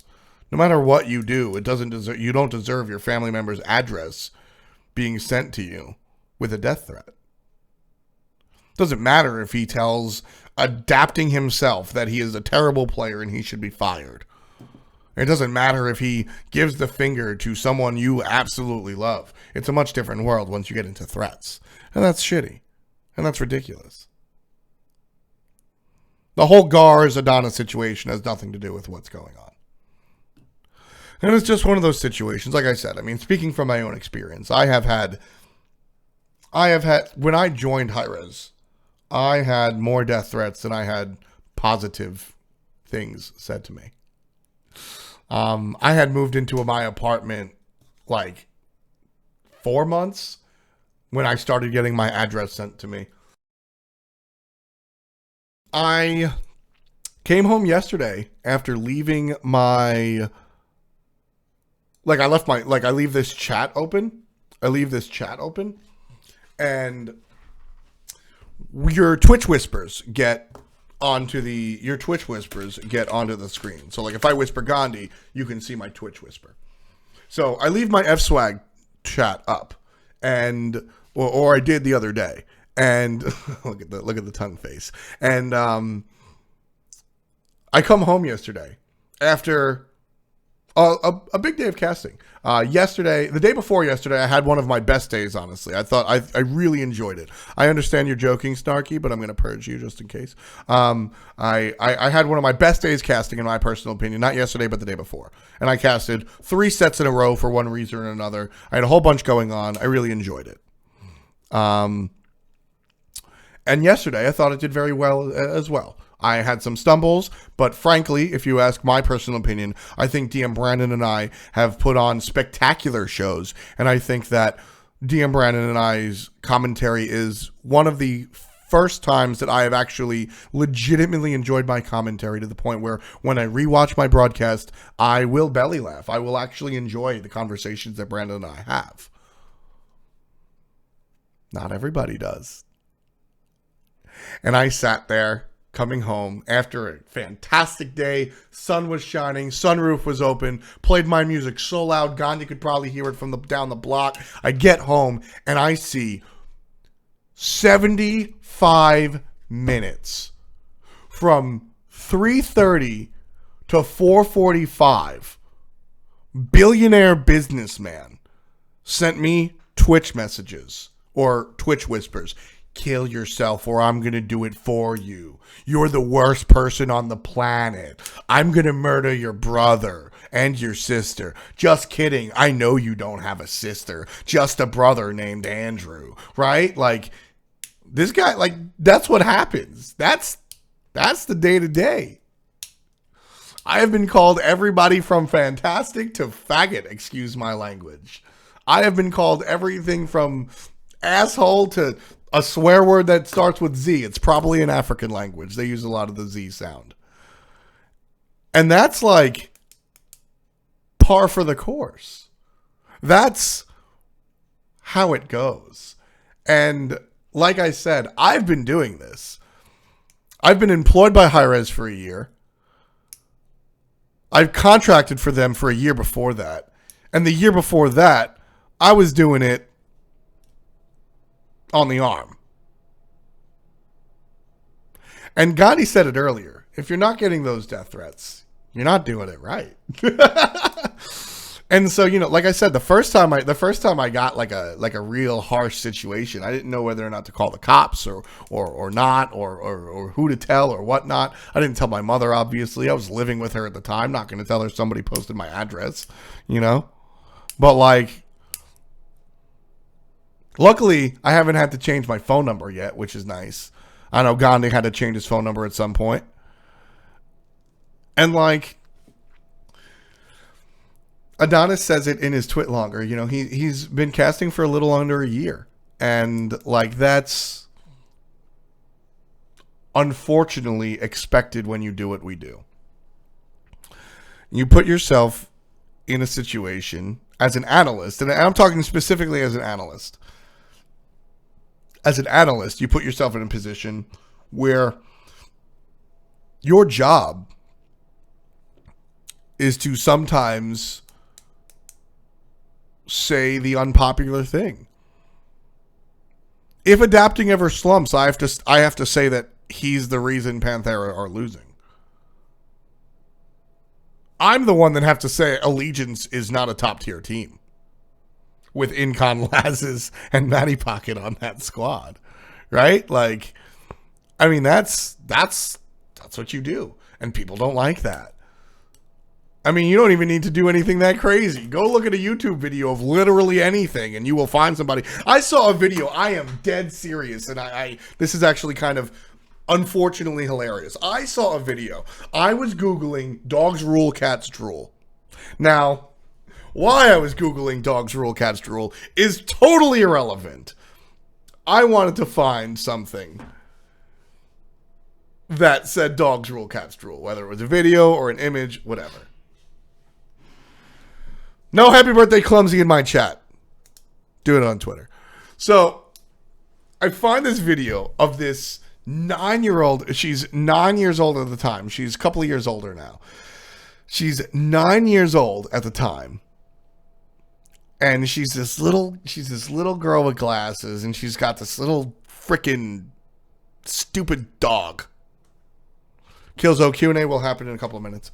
She's got this little stupid dog, this little twerpy terrier. And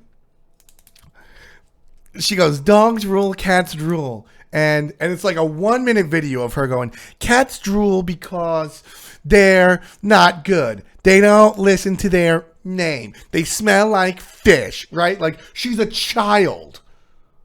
And then you scroll down. The video has like 10,000 views. And you scroll down and you look at the description, and it's recently updated. And it goes, why are you guys sending me death threats over a video I made when I was 9? And the top upvoted comments are, cats are the shit. You want to die, little girl? I love felines. You want to fight me? Like, you don't have to do anything to piss people off on the internet. Like, you don't have to do anything. Are you serious? Like, that little girl? I prefer cats to dogs, and because you said the opposite, I want to shoot you and your family. Like, what are you talking about? Like, get a fucking job. Get a life. Get an omelet. Like, do something else with your life. That's what's going to happen. Anonymity makes people crazy. It's ridiculous. It's crazier than pronouncing the word anonymity correctly. And when it comes down to it, unfortunately, Adonis has been the latest person that people stare at, and people have been tossing this ridiculous hate towards. I don't have a hole in my shirt anymore, Serini. And I am very well aware that nobody that watches my content would be a part of this nonsense that's happening to Adonis. I am well aware. But if you are, get the fuck out and reassess your life. There's nothing that Kevin has ever done that should put himself into a situation where his life is at stake.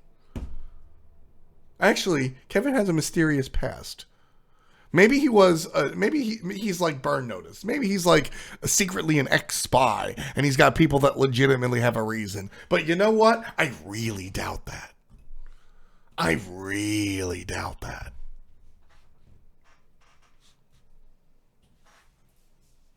And the beard, good example. It's funny sometimes. And we can poke fun at things. Like, Adonis is the loudest walker ever. He couldn't be a spy.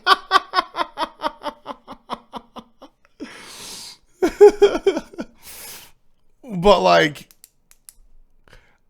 I don't know, man. We all make fun of things, right? Everybody gets ribbed on the internet. That's like, you're expected that a little bit. And I will tell you, and this is the perfect example, because I know the follow-up conversation is, well, you always say that pros have to have a thick skin because they're in the limelight. So if Adonis is going to be in the limelight, he's got to grow a thick skin as well. Different story. Hint. Adonis didn't like it when y'all made fun of his beard. You notice that I was never the one to make a beard joke? Because he didn't like it. But he understands his job. He understands the role that he's in by being a public figure. And he's going to grin and bear it. That's part of the gig.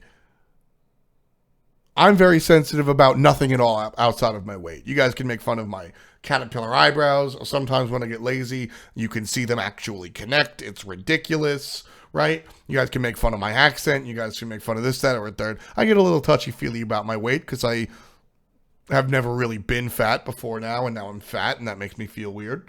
But outside of that, I'm relatively easy peasy. But I am also like, that's sort of my gimmick.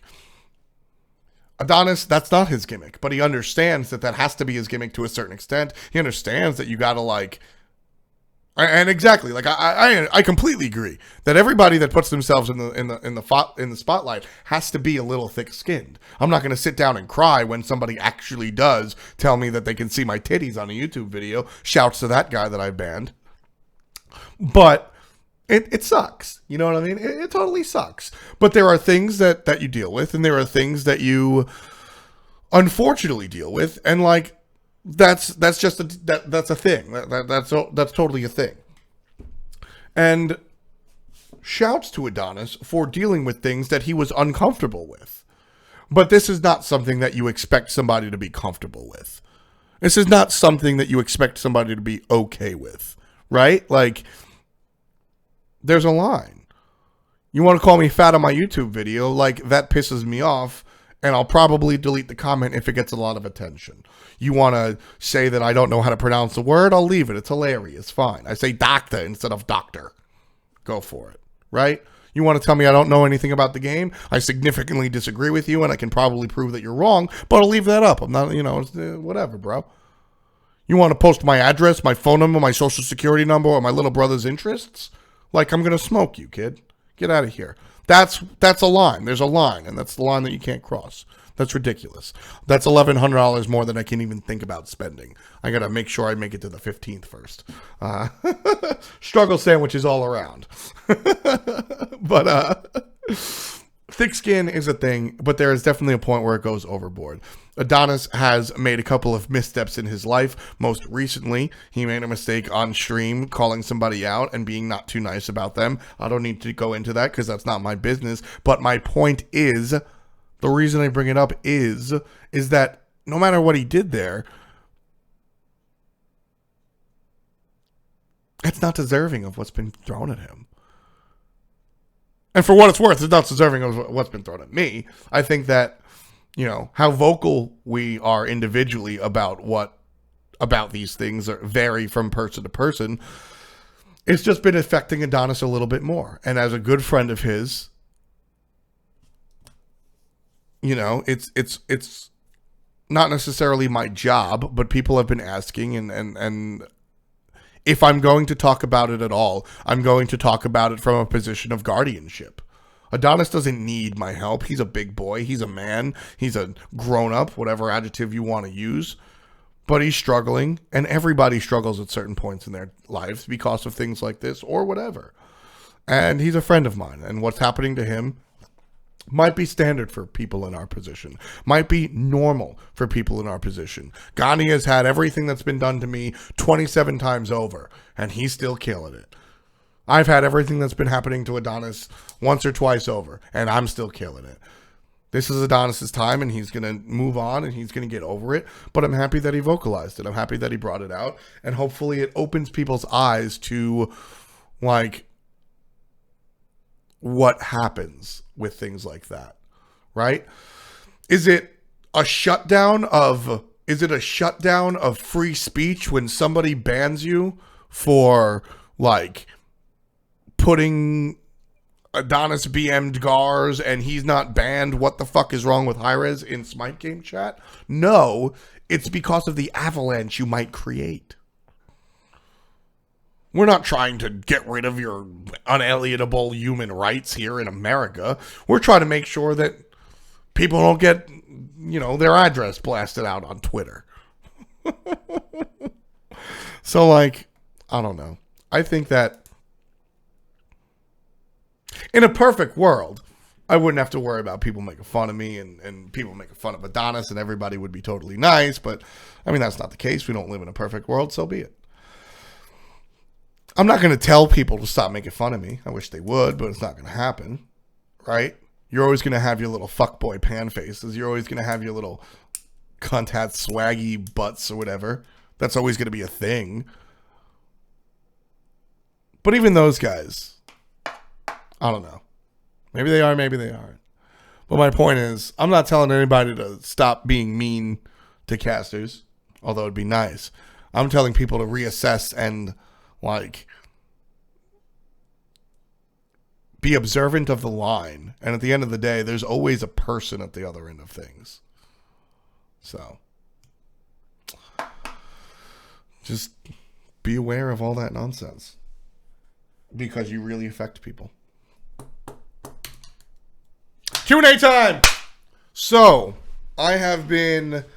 we have, as a group, as a unit, as a team here at First Period, me and my production and my cameraman. So my cameraman, just in case you didn't know, my cameraman is actually, I want to show you who my cameraman is. It's none other than D-Tape, Duct Tape, the man, the myth, the legend. We do very high production value here at First Period. But, so everybody here, we've noticed a trend. We've noticed a trend here at First Period, and it's been a lot of fun to be able to have this. And basically, Q&A is something I do at the end of every episode if you're new here, but we do it in a different style, and it's been very organic, which is why I'm very happy about how we've done it. We do what I'm going to start calling the marathon. Basically, anyone and everyone puts a question into chat. I will answer, and I will scroll. When I finally reach the bottom of chat, is when we end. That's it. Last week it took me an hour. We'll see how much it takes me this time. We'll start Q&A. Q&A go now. So everything below this list will get read through. Let's go. Q&A. Well, I'll read the first two. F-Swag. What do you think could be done to fix this boring-ass Warrior meta? I actually don't think it's very boring. Personally, I think it's a lot of fun. This is opinion-based, and I think we're having some of the best Smite ever. Season 2 was the most balanced Smite's ever been, and it got a little stale. This is a little bit in between. Courage, can you send me dog pictures? You can send me any kind of pictures you want, girl.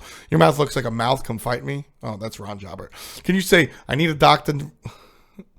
I need to see Dr. Robotnik in Long Island because I'm all out of water. There you go. Did I draft this weekend? No, I did not get the draft this weekend. I am... Melting cheese on bread and putting salsa on top is a fantastic meal. Not joking. If you ever need to save some money, I call it Mexican pizza. It's definitely the way to go. Why do I think there's a lack of women in the SPL? There's just a lack of women that are going for it, honestly. There is a little bit of an old boys club, and honestly, I think that's less about gender and just more about cliques in the SPL. There is a little bit of an old people's club that all happen to be boys in the SPL, but if you look at players like Nulissa, like Junipera, they are the outlier. I just don't see a lot of women giving it a shot, honestly. There's Junipera's doing it on the console side, and Nulissa's still looking for a team on the PC side. We'll see. Next with Mello or next with pre-Mello with Stoudemire? Oosh, that's tough. Stoudemire's a little baby, so I want to say Mello because I like Mello's playstyle more, but if you're just going off of wins, I mean, Stoudemire was averaging 20 and 20 before Mello joined the team, so why is Smite ranked so much more potato-like and cancerous on weekends as opposed to weekdays? There's more people that are playing. If you're playing at 2 in the afternoon, you can say that every young kid that's uninvolved or uninitiated is busy at school, whereas it's just you and your intelligent folk, whereas on the weekend, everybody's there. Can we get a D-tape stream? You are right now.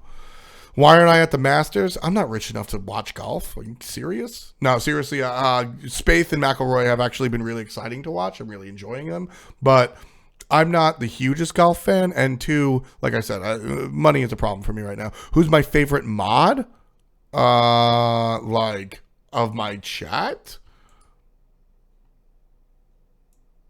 I'll plead the fifth. What is holding Allegiance back? Dare to Care. Is Adonis taking a break? No, not at all. He was just voicing his frustrations. Who's the best player in the world? I think you can say adapting for this. Least favorite candy bar? All candy bars. Warriors better than 95, 96 Bulls? I don't know. Ask Steve Kerr. Steve Kerr actually had a really hilarious statement on this. Steve Kerr is the coach for the Golden State Warriors, and he played on the 95, 96 Bulls. He said, somebody asked him this question. He said, it's a really hard question to answer, not just because you're comparing eras, but also because it's literally tough for me to answer grammatically. I don't know who we is and who they are. I will say, if these two teams played each other, there's no question that we could beat us. I actually really love that statement. I think that's hilarious. I think that the Warriors probably beat the old Bulls, and that's sacrilegious to say, but who knows. If I was in a band, why would the band break up? The band didn't break up. I left. But if you're just talking ambiguously, the band would break up because they didn't give me enough time to play video games. Why are Hinderman cuter than me? He's not. You said it's the first time we've been fat. How did I put on weight recently? Moving down here and having so I'm not really a cook. I've just recently learned to cook. So a lot of I just ate a whole bunch of shitty food. I went up and now I'm going down, but it's slower going down than it is going up. What's the worst esports team name? Cringe Crew. Easily Cringe Crew. Thoughts on Zapman and Divios versus the rest of Eager? Exactly what you expect. Zapman and Divios are doing very, very well. The rest of Eager are working on it. Who do I think is the best player in the world? I said adapting. Top 3 teams today. Luminosity.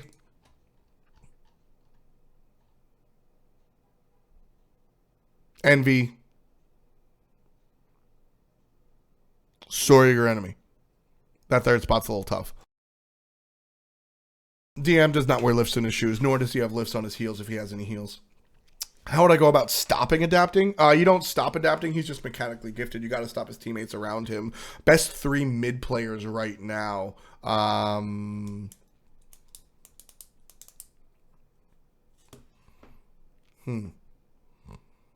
think you have to mention Bush. I think you have to mention Zeros. Honestly, I think the mid talent is more over in Europe.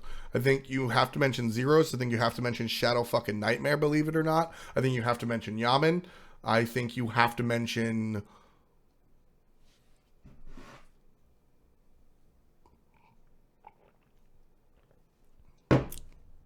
Bush. But I think it's more European than North American. How much do I think I've learned in the time I've been commentating? What's the biggest thing I've learned? I have learned a ton in the time I've been commentating. Keep in mind, I had never commentated anything outside of a living room basketball game before I did Smite. So anything and everything. What's the biggest thing I've learned while commentating is probably you're the shit, believe in yourself. What is my favorite place to go for a nice dinner? In Atlanta, my favorite place to go for a nice dinner is probably the Argosy. I've really enjoyed the Argosy down in the city. How about ALG? How about ALG? I'm beautiful. Thank you so much, friendly slap. What I'm hearing is never stop asking questions, pretty much. What's better, pizza or tacos? Tacos. Will AMC ever be viable again? Possibly. He needs a 4-protect-1 combination strategy. He does very well against teams that have big push. I think that he is similar to Zeus in the sense that he brings enough damage that you can warrant a 4-on-1 strategy, but I don't know if teams actually want to do that at the moment. What do I think teams need to do to beat Panthera? Just get better. Any idea when Allied is coming back? Not too sure. He is slowly getting better, but it will take a while, unfortunately, for Allied. Do I think Soul is overvalued? Yes, I do. Nerf AoE Dagger, yay or nay? I like that Golden Dagger started as a thing. I really like when new strategies come out like that. What was Kret smoking when he said that IRAFR is better than adapting? Kret would never smoke anything ever. He is one of the most pure individuals in the world. It's annoying at some points. Boosh or MLC? I'll take Boosh if I'm making a team. Have you played Paragon? I have not. Thoughts? It looks a little slow. What do I think it means for Smite? Nothing. I think Paragon looks visually like a game I would love, but gameplay-wise, it hasn't really impressed me. I've watched Wolfie play it a number of times, but like I said, I haven't actually played it myself. I don't think it means anything for Smite. Just want to say I love listening to my casting and your SPL analysis. Thank you very much. Do I like lacrosse? Sure. I never played it as a kid. I did. I went to one practice, hit a kid, got in trouble for it, told the coach to go fuck himself, and then never went back. I like lacrosse. I hate watching lacrosse. When you watch high-end lacrosse, there's no shot clock like there is for basketball, so you can just fucking hold on to the ball. Essentially what happens is you have the goal here, and you create a triangle. You're on offense. One guy stands here, one guy stands here, one guy stands here. You get the lead, and you just pass.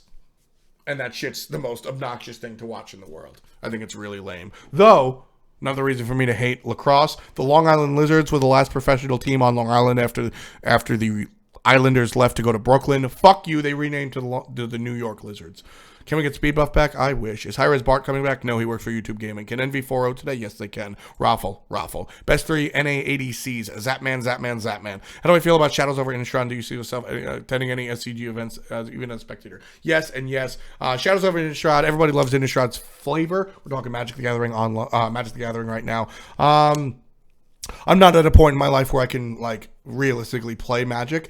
I will probably stream a little bit of drafting online, but as far as paper Magic is concerned, I'm not able to sustain a Magic hobby at the moment. I will likely go to Atlanta events if there's any limited events. I will definitely take part in I would love to go to Star City Atlanta Limited or whatnot. They did that last year, but it's not feasible for me to keep up my collection right now. Fnatic versus Panthera. Panthera is obviously the better team, but I think Fnatic, as time goes on, will become better and better and better, and will be able to compete with Panthera at some point. Which do I like more, Andy or Adapting? Do I like more? I like them both. I think they're both very cool people. Adapting is very quiet. Andy is very quiet, but Andy is my speed. I am a loud, fast-talking dude most of the time, but I like the few words, very witty, sarcastic type style, to be honest with you. And that is very much Andy. And I have a lot of fun. It's one of those situations where I know Andy doesn't like me as much as I like him. Not that he dislikes me. I'm just probably a little overbearing for his company, but I really enjoy his company. I think he's hilarious. Favorite god? Probably not Ja at the moment. What is my opinion on Hades in the current meta? I fucking hate him, but he does very well on SCL. He really drastically changes team fights if he comes in at the right time. You said there's the first time you've been fat. I already said that. Logic's kid out of school. Yeah, sure. Thoughts on Hunter Solo? I think it's really boring. I think it's really lame. I think that you're limiting yourself as far as frontline is concerned if you don't make up for that other places. You put a Hunter in Solo, you better be putting Chalk mid. Will Eager sneak into the dream hack? I think it's very, very, very, very possible. Completely dependent on the rest of Eager. Do I think Apollo needs buffing? Absolutely not. Do I think enemy will fall off like last season? Possible. Opinions on the enemy monsters, going back to what you just asked. I think that enemy is probably overperforming. Also, their strength of schedule have been weaker than a lot of other players. Next match that enemy has to go up against will be, they have an off week next week. Envy, that's really what I'm looking at. They play Envy they play Envy and Eager week 4 on the 17th and 18th. Depending on how they perform in those games will definitely tell me the rest of the story for the season. How do I what are some good ways to get into competitive Smite? Keep playing, just be good. Do I like butts or titties more? Both. I have a 4.0 KDA, 10 points, man. You're doing very well in high school. Am I good at everybody else just horrible? Probably a combination of both. You're probably a little bit better than the average bear, and the average bear is probably a little bit worse than the average bear. So, probably a combination. Why do I think Eager is struggling in the last 2 weeks? They've had some hard opponents, honestly. And DJ definitely needs to step it up. Do I think something should be done balance-wise for the many of the older gods that have fallen out of the meta or underperforming? No, I think there are very few gods that are not playable. One, not every god needs to be playable at a top-end level. That's totally true. Not every god needs to be competitively viable from my perspective. Full disclosure, not a game designer. But if I'm designing a game with 70, 80 gods, not every single one needs to be competitively viable. And two, more gods are playable now than ever before. Do I dislike how long games are going currently? I have no problem between 20 and 40 minutes. Once you go above 40, I start to have an issue. But as long as games are between 20 and 40, I think everything's happening right. Where do I rate Steph Curry among the greats? He's very, very, very, very, very, very good. However, he has handling and shooting. That's all he really has. He doesn't have, you're not going to get dunked on by Steph Curry anytime soon. I don't think he's a complete player, but his areas that he's good at, he's probably the best in the world at. Boots and cats and boots and cats and boots and cats. People always say if you want to beatbox, say boots and cats. I always say Punta Cana. Punta Cana, Punta Cana, Punta Cana. Maybe I just want to go to Punta Cana. What was the worst SPL match to cast? Jermaine on Les Mimodons trolling was my worst experience casting an SPL match. Thoughts on today's matches? Envy wins. ALG might win. Envy wins. Does my management ever get on me or other casters for saying that Xbox Smite is second tier? I don't think that anybody says that. It would be a problem if we did, I would assume. Pointing out a skill difference in between the two platforms isn't necessarily a bad thing if it's factual. I do think that there is a little bit of gap, but not as much as it used to be, and I don't think it's worth mentioning anymore. As far as calling the SCL a secondary league or like second best league, that's not something that I would even think about saying. Do I like watching Kronos and Soul in the Hunter role? Love watching Kronos. Soul just doesn't do it. Why did you guys buff Apollo? I didn't buff Apollo. But seriously, why does Omega only play Bologna? What are you, high? He plays so many other gods, and he plays Bologna because Bologna is very good. How do I think how large Smite will be in 3 years? I am not Miss Cleo. Is the CDR on the blue buff necessary? Yes, it is. Xing Chen versus Bologna was a little more than stale. Yeah, that got annoying. Am I looking forward to Shadows of Innistrad? Yes, I am. Vol Pixies, I love me and Apollo's clear friend. I love you. Girls don't play video games. You're damn right, Kirsch. Do I think we'll see more Shibalaki in the SPL since Story Dagger fixed its early game? It's possible. Xbox never let go. Sour cream and onion chips, good or trash? Somewhere in between. I'm not really a chips guy. Banning Andy Assassin's good bans? Why not? Have I tried Paragon? No. Thoughts, feelings, struggle sandwiches, tomato and mayo. Tomato and mayo is great. I still think Mexican pizza is the greatest. Do I like Smite? I fucking love Smite. What do I think is the best rival was to Smite Esports so far? I love the COG versus Dig in beta. COG versus Dig in beta was really fun. I'm really enjoying Rafa versus the world. I'm really enjoying Pain versus his own fucking team. And I really enjoy Eager versus Allegiance. I think that is a very, very fun rivalry and one of the most fun that we've had in a long while. Who do you think is going to replace Bart for the casting of the real big matches? I hope me, but I don't know. Do I believe in free will? That got deep. Yes, I do. 5 versus 5, all the same god. Which one would I like to see and why? I would love to see Guan because let's get down to business. What do you think will be done to fix the jungle? Adapting has said the jungle has lost the majority of its power and many of the top junglers have been playing very poorly. I think that map changes probably need to happen to really fix the issue with the jungle if there is one. And for what it's worth, Hi-Rez Scott has said that they might be looking at that in the future. No promises, but they might be. Will there be more roles than warriors viable in solo lane again like mages, hunters, assassins? That's right. It's been working. What should Allegiance do to start winning? Step it up to Matty Pockets level, which is kind of hilarious. If the Astros finish higher than the Yankees, will I wear an Astro cap?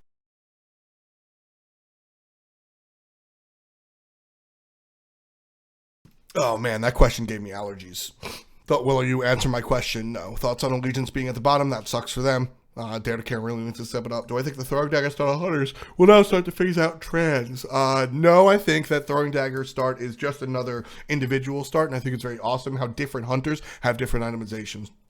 I think that Throwing Dagger is better on other hunters, some hunters than others, and Transcendence is better on some hunters than others. And Apollo, DT and Devo's gloves. What changes items would I like to see in Smite? Yeesh, I don't really know. I spend a little bit of time thinking down that alley, but I really just spend the majority of my time looking at the information that I actually have and trying to work with it there. What is up with Adonis at the moment? He's having some rough issues. We talked a little bit about it. He's just a good dude that bad things are happening to.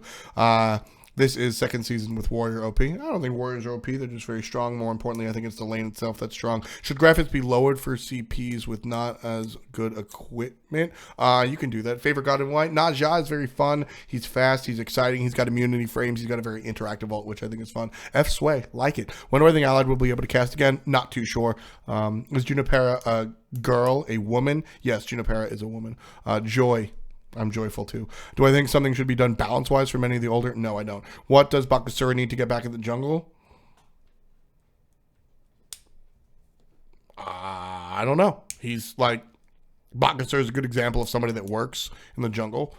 He just desires, he needs a different play style. He doesn't have a lot of crowd control, which is probably why he's not top tier.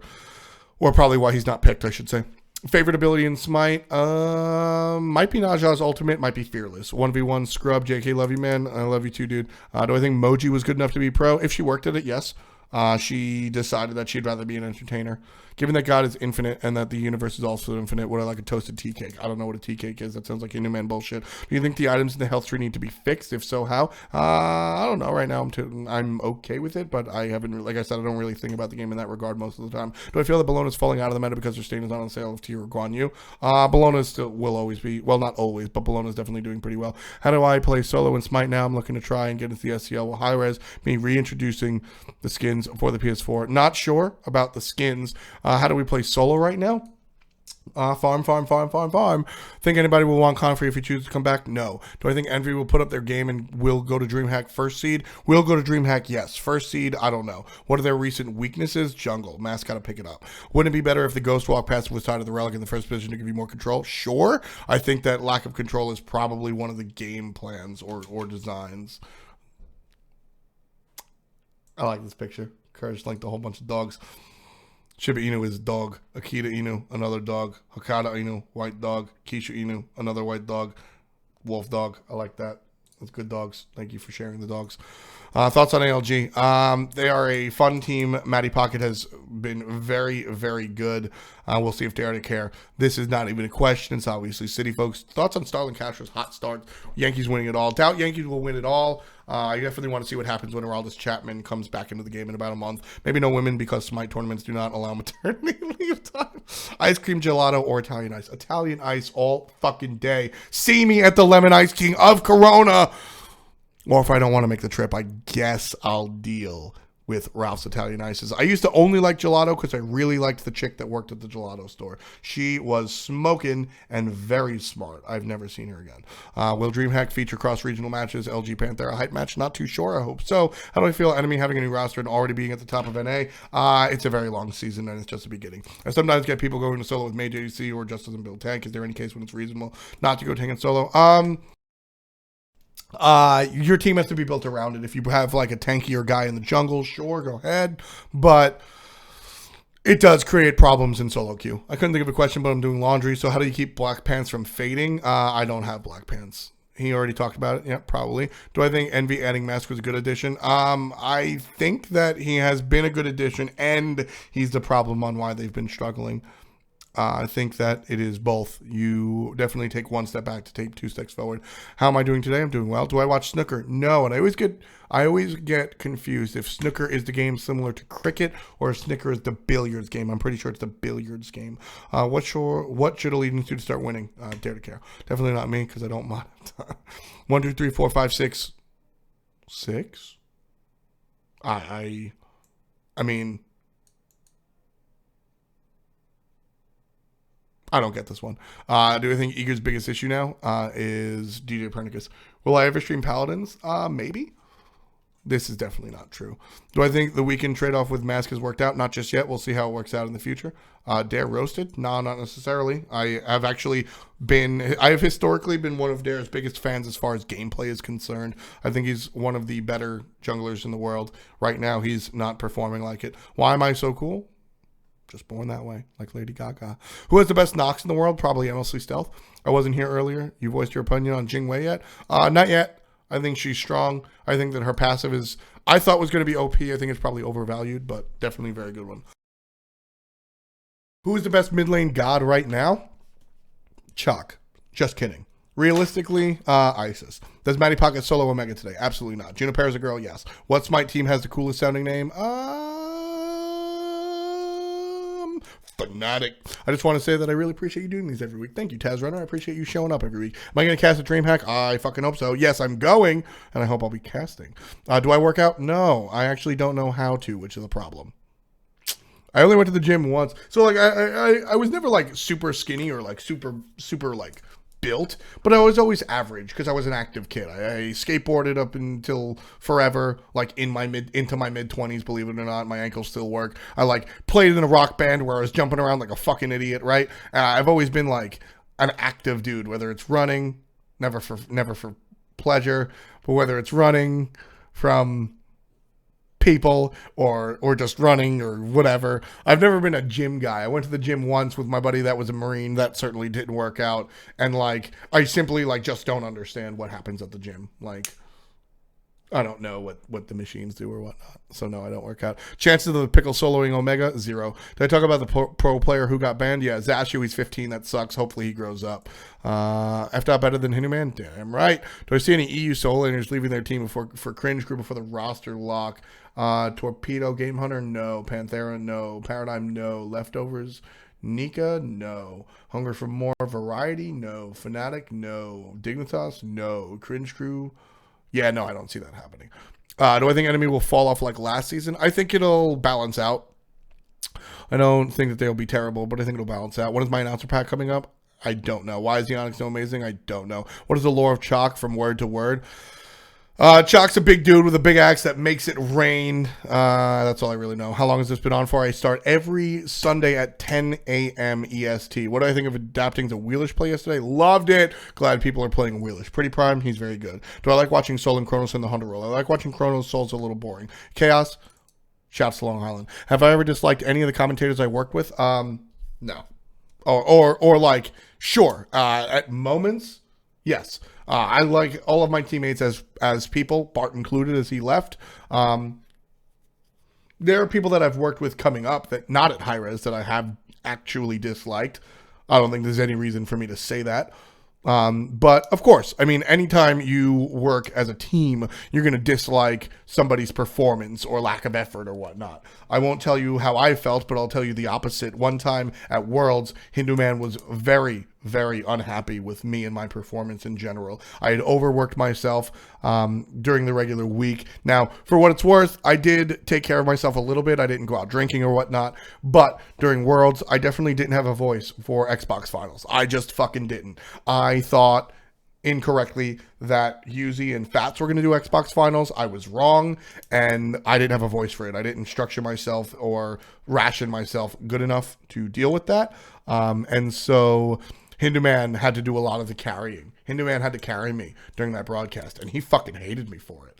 And, you know, like I said, Hindu Man and I are good friends, and we're both very blunt. And Hindu Man approached me after Worlds, and we had a conversation about it, and I apologized. But that's a perfect example of, like I said, I don't think there's any reason for me to tell you guys when I hate Hindu or whatever. But, like, that's definitely an example of a situation where that would come up. Hindu was very unhappy with me and my ability to cast for Xbox Worlds.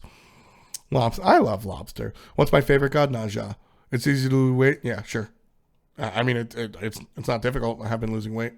It is difficult though. Gars, sure. What is Hunger for More's biggest problem right now?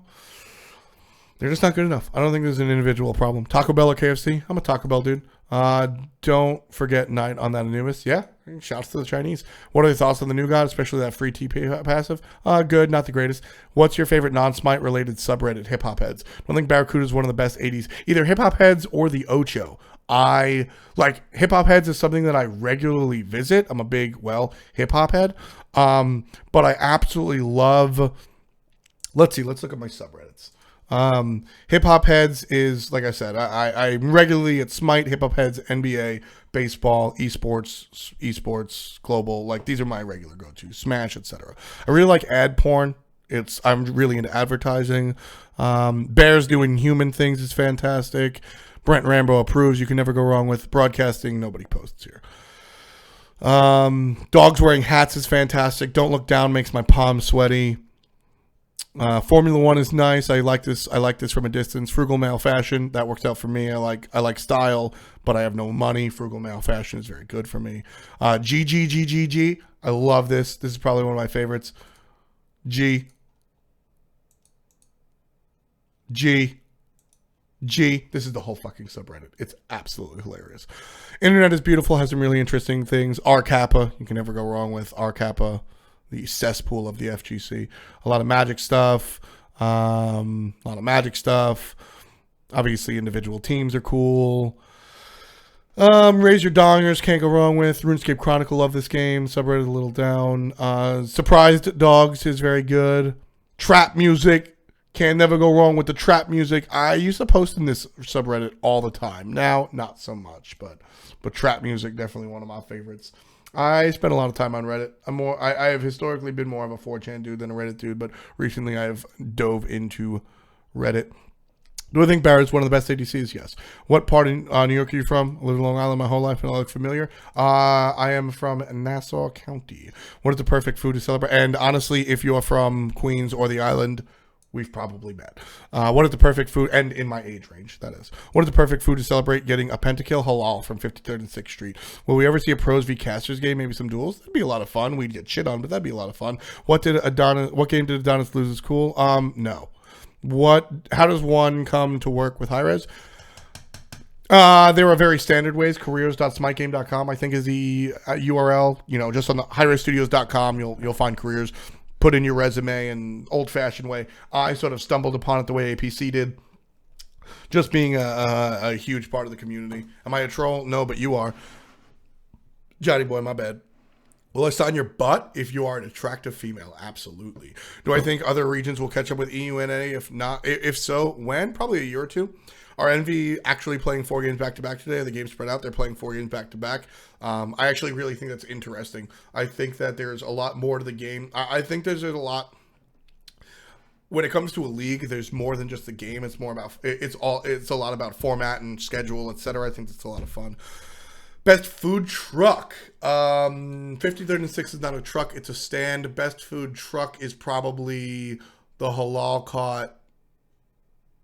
Yeah, they're a truck. The Halal Cart in front of Pizza Hut on Lil Neck. No, the Halal Cart in front of CVS on Lil Neck, Parkway, and Hillside Ave. That's in Queens. Should you propose to your girlfriend next week or in Paris over the summer? Not in public. That's what I say. Less about, oh, what if she says no? And more about giving her the option to say no. If you absolutely like, if it's a duh thing, do it wherever the hell you want. Tacos! I agree. Thank you so much, Clayman. I appreciate that. Allied got sick. Allied has been sick recently. He's in the hospital. He put out a video about it. Got his gallbladder removed. I hate the throwing dagger start. They should move crit from it. Not my favorite either. Hey, my question is, can you recall what my favorite game was to cast?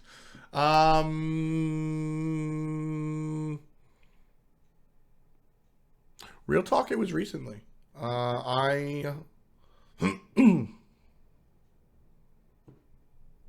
Enemy at Worlds was a lot of fun. Appreciate it, Sky. Or Spy. Yeah, people say that Paragon's a little faster at the high end, but we'll see. Yeah, there's Allied's video on his gallbladder removed. I was not Zashu. Did I ever play American football? Yes. As a kid, I was a fullback. I was a very good fullback. I was going to qualify for All-State, but I quit to be a stage actor. My coach wasn't happy. But fuck running in circles. What do I think of Ultimate Frisbee? It's neat. One of my best friends down here, Eric, is a big Ultimate player. Bart was also really into Frisbee. Dan's really into Frisbee. I think it's sweet. Not my favorite. Any teams that I think will make it to DreamHack, I think that you're definitely looking at Luminosity and Envy, and that third spot can be Soar, it can be Eager, it can be Enemy. I think there's a number of teams that could make it to number 3. Who's going to come out into the SCL? I think you're definitely looking at Early Carry. Everybody that you've heard the name of will do it in the SCL. How do I feel about Throwing Dagger right now? It's cute. New York Lizards, Long Island Lizards. Is that man the best ADC in the world right now? No, but I want to say yes. Answer it then, I did. Am I visiting Morocco anytime soon? I wish, man. Anyone else's Smite ticket not updated from yesterday's games? Yes. I played fullback. What do you think about Barracuda? He's a nice guy. Do you think Oceans has been playing at a good SPL level? Yes. Quarterback? No. Liar? No. Best solo lane in the world? Probably Dimmy. He played cornerback? No, I didn't. I played offense. Only offense. Doesn't ALG? No. I played safety. On defense, I played free safety. They just let me go hit whoever the fuck I wanted to, and it was excellent. Doesn't ALG seem like either Oceans turns up or the rest of the team does every game? Sure. What do I think of Matty Pocket and Soul Lane? Love it! I think it's awesome. I think his gameplay really works out. If I had to be a sandwich for the rest of the time, what would I be? I would be a 17-week-old tuna fish sandwich so no one would actually eat me. Who is the best jungler for Smite at the moment? Adapting. Do I enjoy watching Kronos and Soul in the ADC role? This is the third time I've answered this. I like Kronos, not Soul. If I could draft my own team, who would it be? Omega in solo, Zeros in mid, Zapman in Hunter, adapting in jungle, support, who gives a shit. Pro player I best get along with, Jeff Hinla, Reels.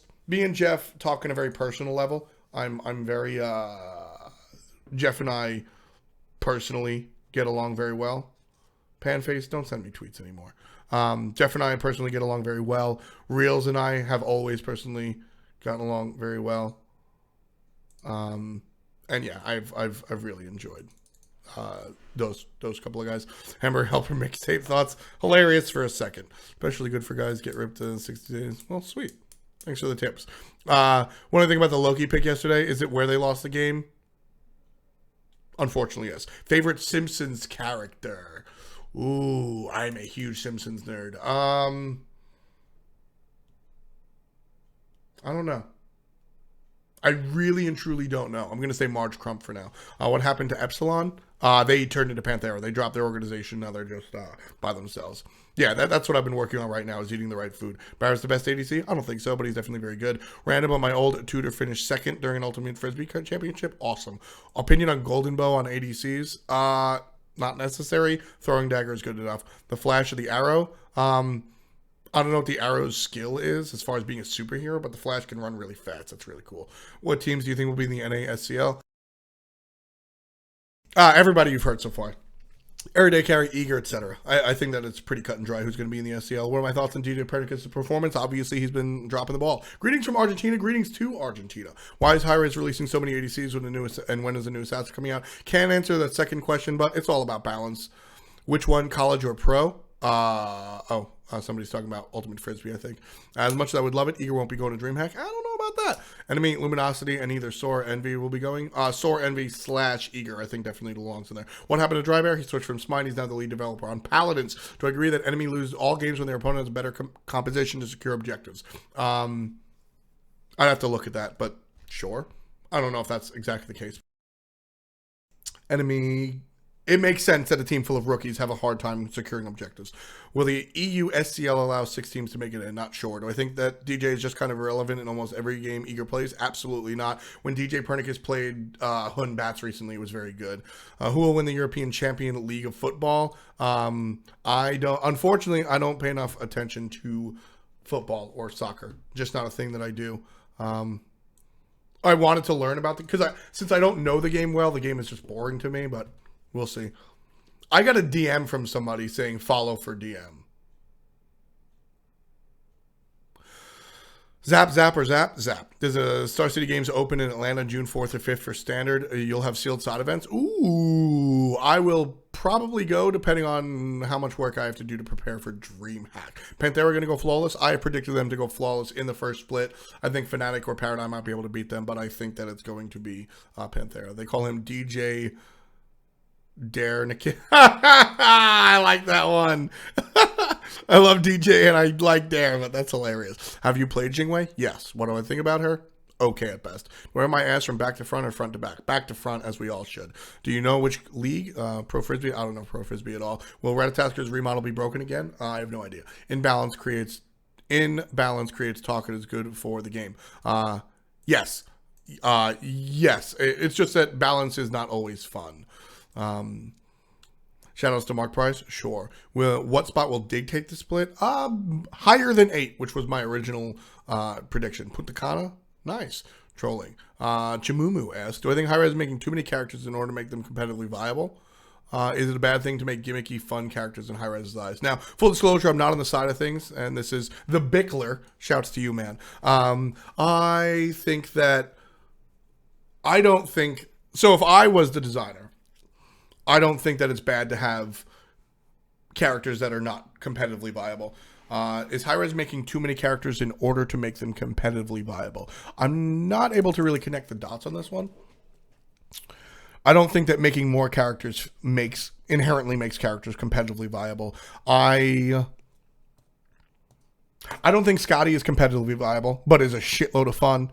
I don't know what the design thoughts were there. I don't know if the design thoughts were this character needs to be competitively viable. We hope it is, and they just got it wrong. But personally, I think that Scotty came out and is a lot of fun. She's got a cute dog and is not competitively viable. From what I see from the outside looking in, I think that it's not a bad thing. I don't think it seems like Hi-Rez makes it a choice to, or deems it a bad thing to make gimmicky, fun characters that aren't competitively viable. If that's what you're asking. Should you shave or not, depending on what you look like. Do I have a video of Jermaine trolling? No, just look yesterday or last year. Am I casting today? Yes, I am. Will PS4 have a competitive smite scene? No. Is 23 kills in a conquest rank game? Yes, you know that. Not a complete player? Sure. Yes, sure. Yes, but okay. Rebounds and fights and able to play the post? Not quite the deal. What is DreamHack? DreamHack is a huge event going on in Europe in June that Smite has gotten invited to, or Smite will be a part of. We're having that's where if you qualify the top 3 teams of the split, you wind up going to play. It's over in Sweden. It'll be my first time out of the country. It'll be very fun. Dimmy or Omega? Omega. Making the perfect team from all SPL players right now. Who do you pick? Already said that. Raptors are going to take it, right? I don't know about that one. What would you suggest Dedicator to focus on to become a better jungler? Doing what he did last year. Great question. Sure. Thoughts on Snoopy? And my initial assessment of Luminosity was, and I think this is factual, not mistaken, Snoopy lost games for Luminosity. First game, Luminosity lost to Enemy was an issue just because of overall tilt and bad invade, whatever the fuck. Second game, Snoopy got picked, Snoopy died, Snoopy lost the game. Next 2 games, Snoopy carried those games. So, LOL. Does not like Smite. What are you talking about? Is adapting still the best jungler in the world? I'd say so. Fnatic versus Jiffy? LOL. Spoiler alert, Pain versus own team? If Enemy takes some games off of the top 3 teams, do they think they can make a DreamHack? I think it's possible. Besides Smite, what game would I like to cast professionally? Counter-Strike, not Call of Duty. FDOT believes in free will. Yes. How is it decided who will cast which match? Kevin makes it up. Will you be playing Smite today? Maybe later? No promises. In-depth guide to making Mexican pizza using only Smite terms. First, you want to take the bread and butter of the game. Put Athena on the bottom. After that, you want to put the cheese on top. That's going to be your Anubis. So make sure your Anubis is on top of Athena. You want to make sure you get that melting, that real hard melt going on. That's what solo lane is all about. And then after that, you put the spicy, chunky salsa on top. That's going to be your tier. Spicy and chunky. Give us back the Broken Hell. I don't know. Opinion on Loki? I don't really give a shit about him. Overpowered? Absolutely not. Mulan Yuskin? I hope so. Greatest? The Wire or The Sopranos? The Wire. I enjoyed. I think the writing is better in The Wire. I think the characters are better in The Wire. I think the premise is more interesting in The Sopranos. This is very tight. You're definitely up my alley, though. I absolutely love high-end television. I think that The Wire is probably overall better than The Sopranos, but just close. Was I dabbing while I was sneezing? That's hilarious. When do I mute my sneezes? Just so it's not too loud. Will we ever see AMC in the SPL? Not until Sir Duckbot makes it out. Try and be frank, but you fell every time. Apollo, probably the best god with Golden Bow, to be honest with you. He's up there. Would I like Myrmidons to be back in the SPL? No. So funny to see him sneeze cost immune. Haha, Ming Lee. Apollo's so sick with the Golden Hour. Yes. Can I call Maddie the Pickler? Yes, I do it all the time. I like Najak because it can sash camps. Haha. Thoughts on Dimmy using the rat in solo? I doubt we'll see it. And the fucking cheese you get out of it, sure. Fresh shirt, Poppy. Yo, thanks, Chapo. I was talking about you before. Shouts to you and all your success. Why is Allied not able to cast? He's sick right now. If you could have one superpower, what would it be? Teleportation. Never ask F. about Bakasura. I hate him. I do. How does the NBA fix players taking games off for rest? Why are today's players taking rest when 10 years ago no one took nights off? I don't think there's any problem with NBA players taking games off for rest. I don't think that's an issue. Why are players taking rest when 10 years ago no one took nights off? People are smarter. Which god would I put in the game if I could? I don't really know. Nice desk. Yo, shouts to you, Wolf Velo Street. Well, I can be back anytime soon. He's always here. It's just a matter of if he's going to do it. What do I think about the other casters? I love them all. You don't play solo lane, solo lane lays you. That's more accurate. Woof, woof, woof, woof. Do I think people will pick up spectral armor? I think it'll happen. Do I believe in ghosts? Yes and no. Did I talk about Zashu? Yes, I did. He's 15. That sucks. First impressions of DM Brandon? I've always liked DM Brandon, but I like aggressive individuals. So all of people that go, oh, he's so BM, I go, why are you such a bitch? I've always liked DM Brandon. Smoking. Okay. Do I remember the Pro Girl Smite team with Ash Bear in them? Yes. Epiphany, if I'm not mistaken. My good friend Athena was on that team as well. I love that girl. What are some tips and tricks to Jingwei? Hit your autos. Base, because I seem like an... Oh, Cowmaster does. Nice. Like how I say dog? Thank you. Frank is off in marbles, usually is. Cold brew coffee or hot coffee? I like cold beverages all the time. Do I think Panthera will go undefeated in the first split? Yes. Second split? Not so much. Do I think about Cubs losing... Schwarber? Sucks. I haven't followed his career super hard. Snooker. Nice. What's my opinion on the enemy roster switch again? Seems to be a good move. Can I turn my arms to the 200-pound maces? No. I tried. I don't even know what Frank is talking about, but people are mad about it, so. If necessary, could I use my arms as 30-pound battle maces of rock hard flesh and bones? I got closer to, but no. What are my thoughts on ALG getting a new jungle? Don't do it. Dare to Care is good enough. Don't really use it. That sucks. 5 reasons why I like the booty. Go. Booty, booty, booty, booty, rocking everywhere. I'm going to attack me in real life. That's not nice. If Warriors break the Bulls record, will I recognize them as the best team of all time or just of this generation? Definitely of this generation. I don't think the Warriors need to break the Bulls record to recognize them as the best team of all time. I think that the Bulls were... It's very interesting. Last year, the basketball meta at the time of the 95-96 Bulls was all about rough and tumble, beat 'em up like a million uppercuts, go to the basket. And the meta of current basketball is more finesse. And right now, those are the best teams at their individual metas. A lot of people don't take metagame into account when you're thinking about basketball, or at least don't say the word metagame. That's a much esports very related word, but meta is definitely a huge thing in basketball, which is why I was actually drawn to MOBAs, because basketball is very similar. I don't know if I would call the Warriors the best team of all time, because I think that the old Bulls were a little bit more well-rounded, right? You had Kerr to shoot the 3, and you had Michael to do everything, and you had like Pippen and Rodman to beat the shit out of people, right? The Warriors have a little bit of this, a little bit of that. I think that it's possible. I'm not offended by the conversation, put it that way. I'm the biggest Pickler fan of season 3. I really am. I expected absolutely nothing out of Matty Pocket. And I don't care how good or bad you are. I care about how you progress, and that's all we've seen out of Matty. I really like it. Pepsi or Coke? Coke.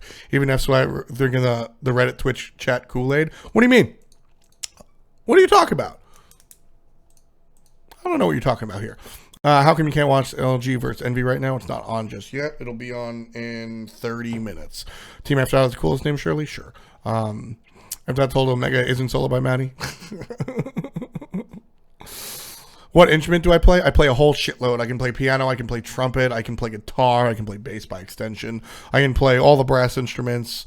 That's really it. I can't play clarinet anymore. I used to at some point. I run for the used to as a kid. Do I still consider someone young in his 20s? No. I haven't seen Part in a month and he's still been in his life more than my dad. That sounds about right, Zap fan. Was I running from the cops as a kid? Sure. Do I watch association football? No, I don't. What happened to the player that got banned? He's banned. Why does Asher get banned? For being a dirtbag. DJ is a celebrity now. He always has been. What did he do to get banned? He was harassing people. Insanity. Word. I'll check that out. What's my question? I don't know. Somebody else asked me a question. Do I believe in cognitive development? Don't listen to Cowmaster. He's a fucking troll. Why is the hair on your chin a lot thicker than... Well, I promise I'll never leave Smite. No promises, baby. Can I explain chaos theory to me? Not in this amount of time. Do I think Chalk should get a swag skin that makes it rain bills? Of course, dude. I believe a combination of theories. Sure. Who's my favorite god and why? Naja. Just so much fun to play and so much fun to watch. Very interactive. Do I think the best taco should be a regular for Eager? What? What do people call the Xbox Invitational SWC Xbox Worlds? Because it was Xbox Worlds, I guess. I actually really don't like the idea of this. I get it, but I don't like it. What's Chalk's build nowadays? There is no Chalk build. He's just bad. Taco Bell always leaves me hungry 30 minutes after stuffing myself. That sounds about right. Brett Rambo, he approves. Drinking the Kool-Aid, naming individual people in a team game. Sure. Yes. Team game. But at the end of the day, individuals do have a part of the team game. I'm sorry, buddy, but unfortunately, despite the fact that it's a team game, your performance has stuck out outside of that Hun Bats game. I think once DJ Pernicus switched to Hun Bats and played a more team-oriented god, like I've always seen him excel at, it wound up being a lot more successful than when I watched DJ Pernicus play assassin-based gods. The reason I started talking about you in the third person, I don't want it to seem like I'm attacking you or coming at you.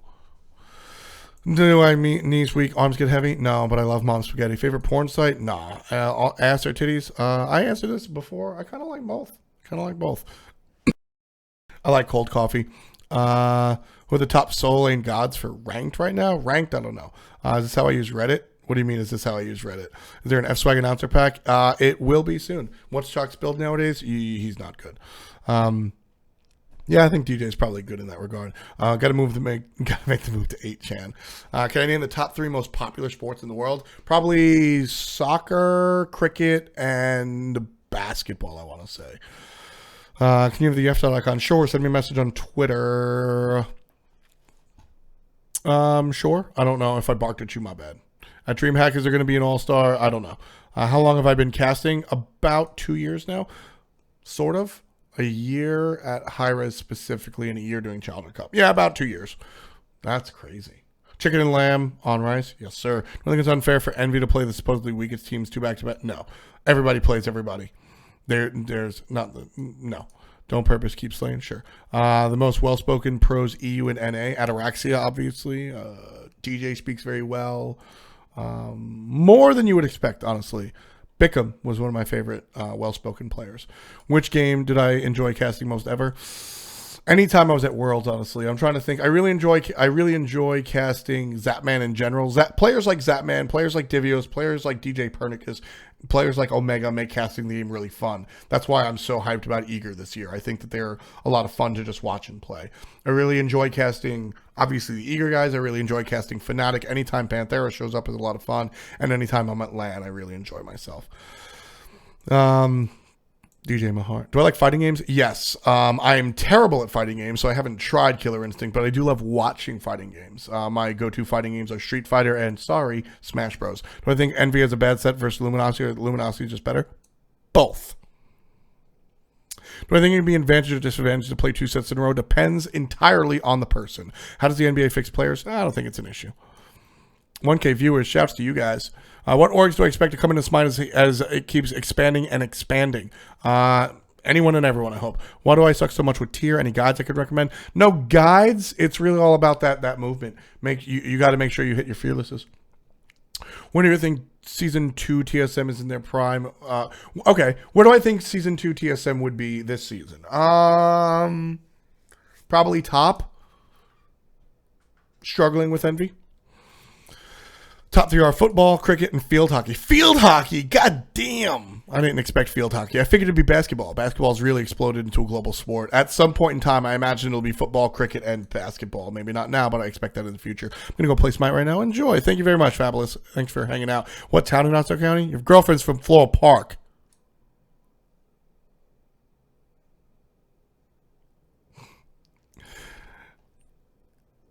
What's her name? Damn it, I missed her. What did I cover? A little bit of this, a little bit of that. This episode will be up on YouTube, though. What team do I think will be the biggest competition for Panthera? Fnatic. DM Brandon gets hate because he's not noob friendly? Yes.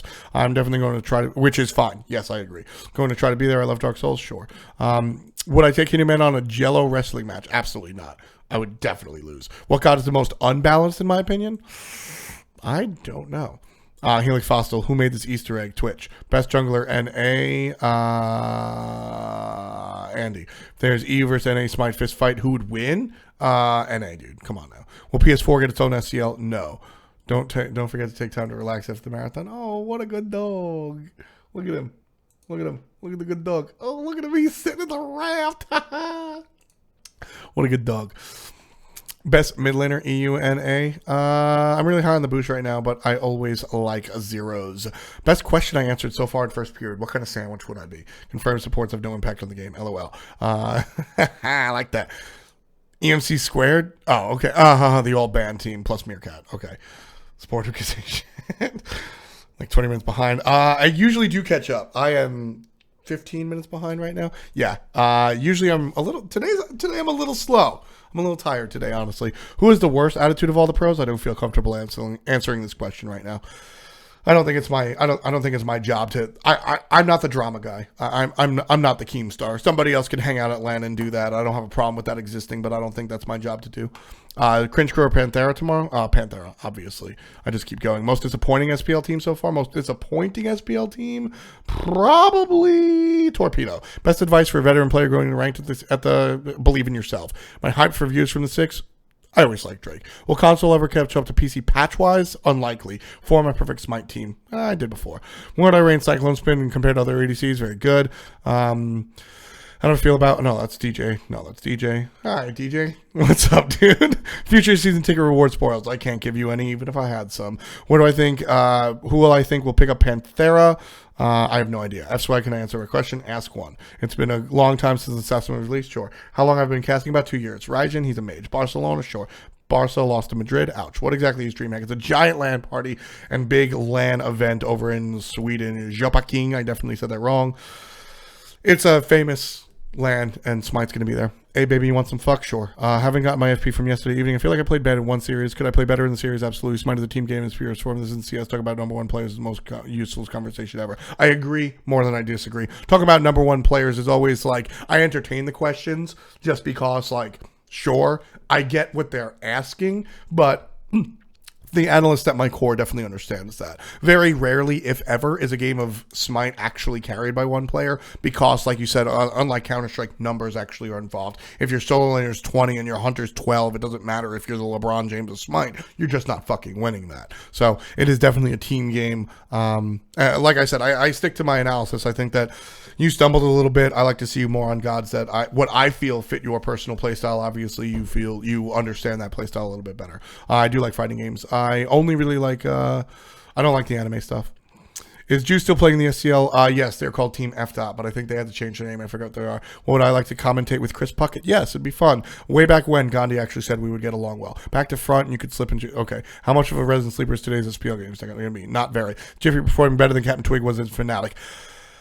Yes, I feel like sure. Bickham, are you here? He was here. Why do I think Enemy is doing so well right now? When will they drop off? They're doing very well because they're catching people by surprise and they're legitimately talented. When will they fall off? When their strength of schedule catches up to them. Can they win Worlds? No. You know it's Envy bottom versus bottom 2 teams? Sure. Most disappointing SPL team so far, EUNA, Torpedo. ALG, no. Hunger for more, to be honest? Maybe them.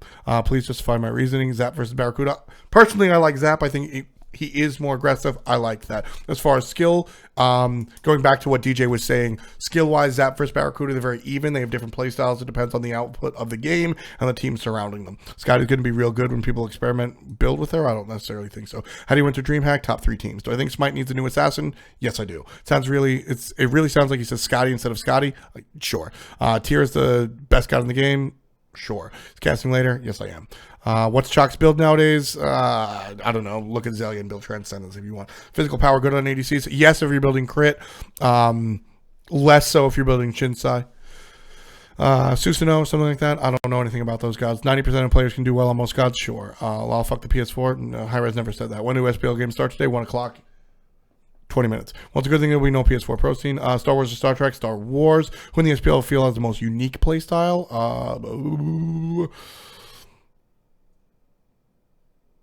Davios? DJ?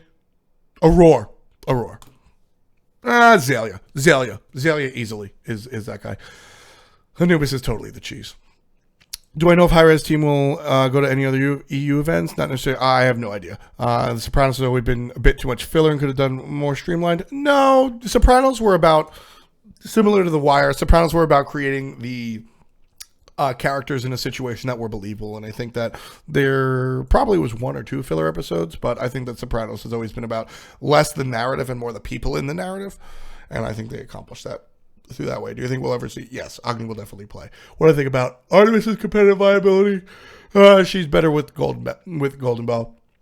What do I call him out as a success, but not you, though? I don't know, Combro. Goku versus Superman.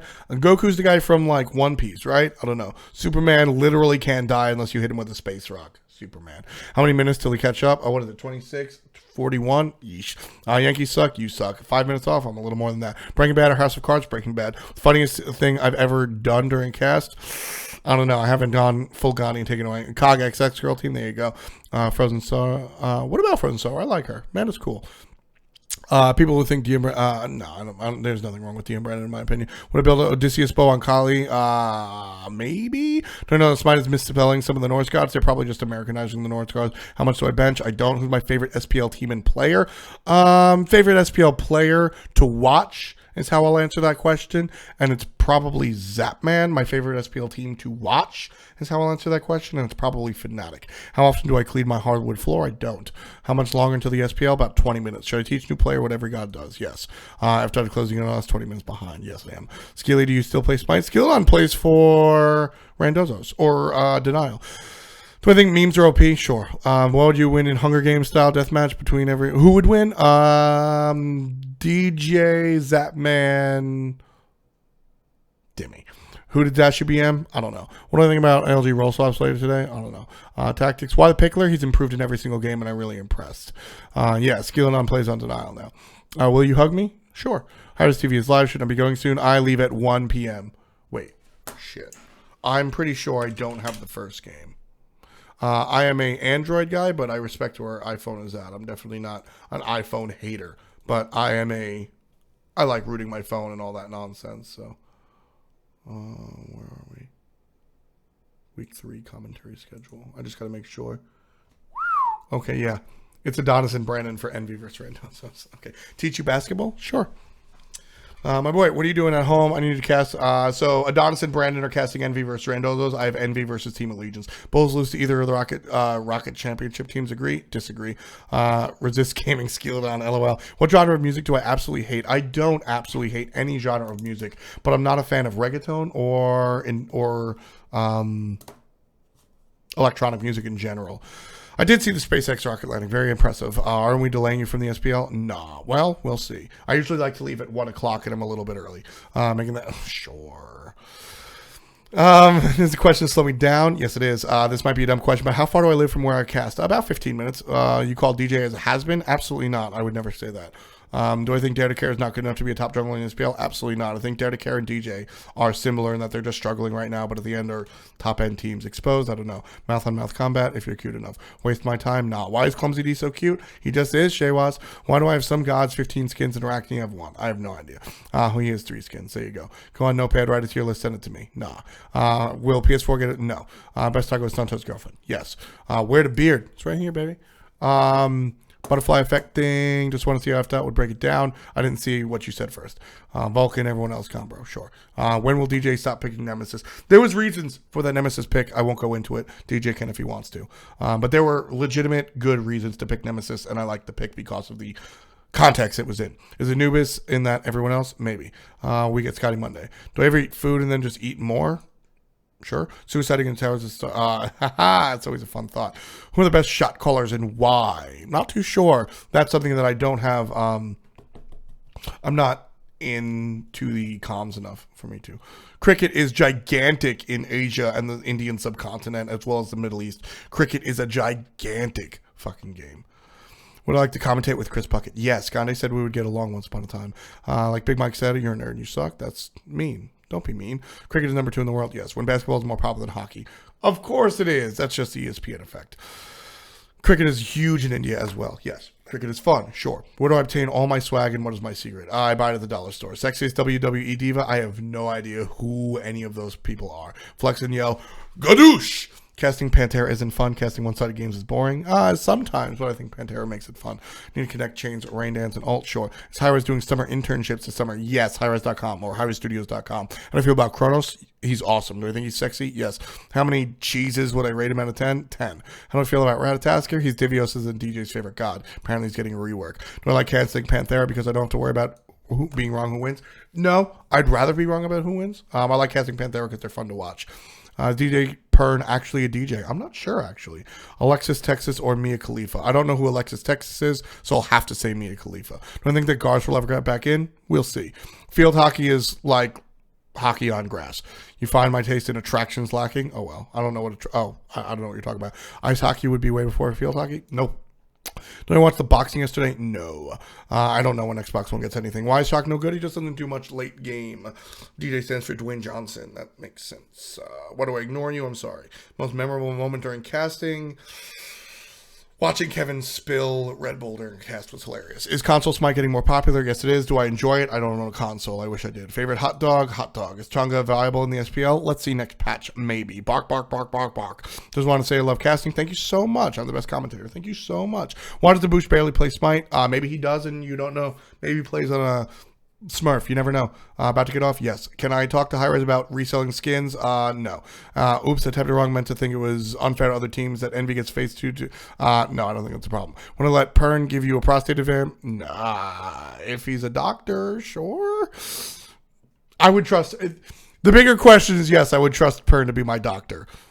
I would probably find it weird to have somebody I knew before becoming a doctor inspect my butthole. Is the Lurkers the best 3v3 team ever? Yes, Duckbot. South Park, the best cartoon? No. Does Metro trust me? Of course he does. What is my tip to get better in Smite? Keep playing. How hype was Barracuda's Uller? Very hype. Can I ask questions more? Sure. Divios or Zelia? Divios. The best question I answered was what kind of sandwich would it be? Sure. What kind of sandwich maker would it be? A sandwich artist. Can I play Smite, please, and abuse? Who is the best hunter? I don't know. Maybe Hoyi. When you BM, should you go to a mama joke or tell them uninstall? Neither. Is Dust really Envy sub? Yes. Is there a god you feel like has a lot of untapped for pro? A Wheelish. How hype was Barris Uller? Very hype. Do I need to take a shit? No. Do I think Ninja Tabby is better on Kali or Warrior Tabby? I like Warrior Tabby. It's better to ease her early game nonsense. Haya, who would you like to get banned less often? Obviously Zashu. Why aren't the SPLs live or on land like League of Legends? Because that's $1 bazillion. Because law is all the money. There you go. Any thoughts on Brazilian Smite teams? Sure, they're nice. Alexis, Texas, I answered this. Yankees suck. F you. How do you respond to these dad shagging allegations? I think it's hilarious. One of them got Jedi skin for Amaterasu. She's got a similar one. Why are fossilized clamshells found on amount on the wrist. Who the fuck knows? Can Panthera defend the title against 96-97 Bulls? Yes. Flashkin for Mercury. Sure. Have I lost weight? I hope so. 1v1 you in 2K, you'd probably win. I haven't played in 2 years. Thoughts on Sun Wukong viability in solo lane compared to other solo laners? He's been played. He's possible. It's not the best. It's not the worst. They're replacing Weekend with Mask, Toy with Envy Synergy, of course. 1 step forward, 2 steps back. It's back at 3.5. No idea. Don't end the stream. I will at 1. Look up the game Hurling. I do know Hurling. Hurling is fun. What do I do after casting? Usually eat, sleep, read, and then stream. This first period, a pun on your name being F. Yes. Luna asked, do I get nervous before casting, or are you used to it by now? I actually never got nervous ever. I just am not a nervous guy. Whether it and I don't think that has to do with experience, because I did music and I did acting and shit like that.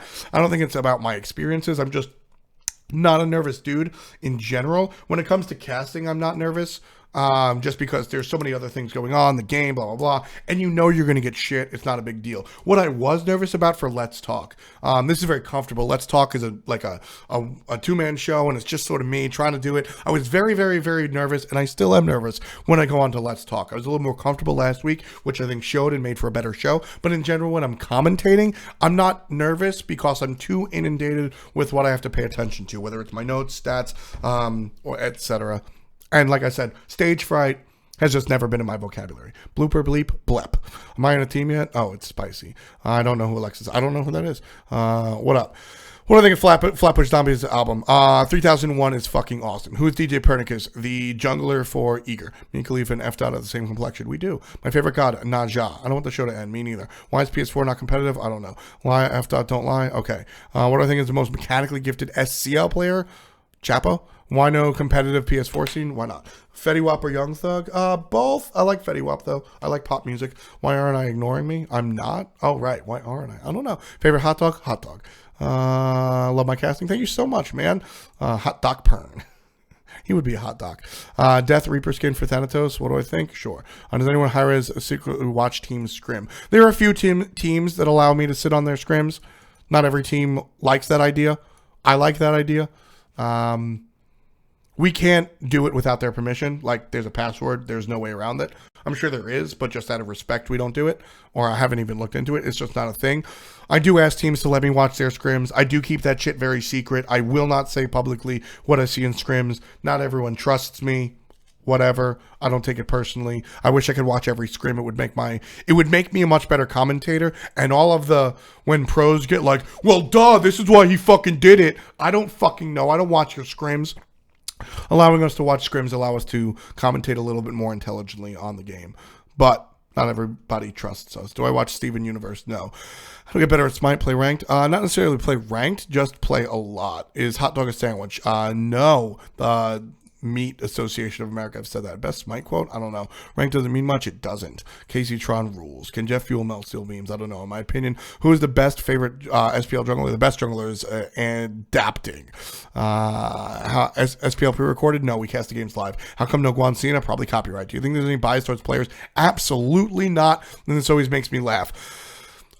More can be said about NA players simply because there's more out there about NA players. EU players don't put themselves in the spotlight as much. I can go on and on about DJ Pernicus because I watch him stream at 2 in the fucking morning. I don't get to watch as many Europeans stream. I do watch the ones that do, but there's just more NA stuff out there. Plus, more NA players get invited to high-res stuff because it's easier to fly in America versus overseas. JC Tron subs rule. Is Kendrick Lamar really good? Yes, he's one of the best storytellers of our generation. Peter Piper picked a peck of pickled peppers. The peck of pickled peppers Peter Piper picked. Peter Piper picked a peck of pickled peppers. Where's the peck of pickled peppers that Peter Piper picked? It's on twitch.tv/MattyPocket. One of the President F. Congratulations. I'm still behind by 2 minutes. Why did Mace of the Face quit? And is Zeno a good replacement? I don't know. The first one, is Zeno a good replacement? No. How hyped am I for Kendrick Lamar and J. Cole's collab? Sure. I am excited because I want to see what Kendrick Lamar can bring out of J. Cole. I think J. Cole is a good storyteller like Kendrick, but unlike Kendrick, a bad entertainer. I think he's boring. I think he's a snooze fest. Kendrick Lamar, like Kanye, might be able to bring the best out of J. Cole. We'll see. Favorite Yankee player of all time? Nick Swisher, Derek Jeter, Bernie Williams. Kudos to you. I'll be shaking, man. Haha. I mean, yeah, like that's just always been my thing. I've always just been like the asshole in the back of the class making a douchebag of myself. I've always been like the dummy making a joke out of the talent show. Like I've always been, for better or for worse, the loud guy that doesn't mind being the center of attention. So that's just kind of my gig. But like I said, I am human and I get very, very, very nervous, or I did get very, very nervous before Let's Talk. If you look at the first 2 episodes, it's very clear that I am like, but I mean, going all the way back, I was performing music solos from the 3rd grade, from the 2nd grade on, piano, trumpet, and otherwise. 4th grade, I started acting in the high school plays. I played, the high school did The King and I and another show that required a child lead. So I was acting at like 4th and 5th grade. And then in middle school, I started doing community theater as well as school theater. So like, I've always, like, maybe I was stage fright at a young age that I don't remember. But beyond that, I've always been like just accustomed to being like in front of an audience. It's not the audience that gets me nervous. It's myself that gets me nervous. I never sit there and go, oh, there's 50,000 people watching the stream. I better not fuck up. I go, oh my God, I'm not prepared. I better not fuck up. It's always, for me, stage fright comes internally rather than externally. I don't really care about how many people are in the audience. I care about what I'm doing. I felt much less prepared for Let's Talk because I've never done anything like that. I do first period all the time, but this is colloquial. This is more fun. This is more hanging attitude. Whereas Let's Talk is more buttoned up, more pre-written, and I've never done anything like that. So it's less how many people are going to be watching. Am I going to be afraid of all these people making fun of me? They're going to make fun of me no matter the fuck what. And I'm up here, so I'm already by default better than them. That's at least, whether or not that's true is different. That's my thought. And that's how I sort of chase away those demons, I guess, subconsciously. But like I said, I get into my own head more than anything else. When I have a bad day casting, I usually have a bad couple of days casting because I start thinking about my mistakes. Likewise, I do the opposite as well. So it's much more, my stage fright much more comes internally than externally. But everybody's different in that regard. If you do have stage fright and you're trying to get over it, I think you were looking at casting for a while, Luna. If you still are, go for it. Good for you. That's awesome. If not, whatever, you're doing a good job with leftovers. If you are trying to get over stage fright, never do the whole like, oh, just picture them naked or whatever. Spend all of that energy focusing on being better. Like, oh my God, I'm so nervous. There's so many people. Well, I'm just going to stare at my notes so I can like completely get them in memory. And you spend so much of your efforts on becoming a better performer that there just isn't any left in the tank to worry about the people in the audience. Will high-res ever allow skins to be used in the SPL? They are allowed in the SPL. Does anyone watch Let's Talk, though? Yes, you little fuck ass. At least 1,000+ people. This week we had 3K. Suck it! Why is everybody, every time I'm beating you in a game, someone on my DCs? It's just what I do. Who do I think is a better solo laner, Divios, Dimi, or Omega? Omega. Can I and Hindu please do all 4 games? No, I will be casting the second match with Brandon. Yes. How long has this been going on? I start at 10 a.m. What is the bet for 2 match today? Envy. When I think about it, am I always living in the past? Yes, you are. Never in the present. Favorite person to cast with? DM Brandon. Why do people keep asking me who my favorite god is? I don't know. They want to know. It's not shot. Damn me for making first period of Sunday staple. Much love. Thank you so much. Black China or Amber Rose? I don't know who Black China is, and I personally don't like the aesthetic of bald. What do you think is the result of today's match? Envy. Would you? Yes, he would. Favorite pizza toppings? Pepperoni, cheese, and adapting. Yes. Am I trying to wear out my voice before the games? You'd be surprised. This is actually a good warm up. Kim K or Chloe? I don't know what Chloe looks like, but I love Kim K. Am I watching any anime? No. Perry F. Sure. Perrier? Pear Shades? How do I get an Xbox Pro team? Be really good. If you had a celebrity who would be my best friend, who would it be? Maybe Aziz Ansari or some sort of rapper. Casey Tron rules. Yes, she does. Rihanna or Beyonce? Riri. I love Beyonce, but Rihanna's a little more my style, more my speed. She's more about the city, about the young life. A lot of good stories that you hear Charlamagne the God tell.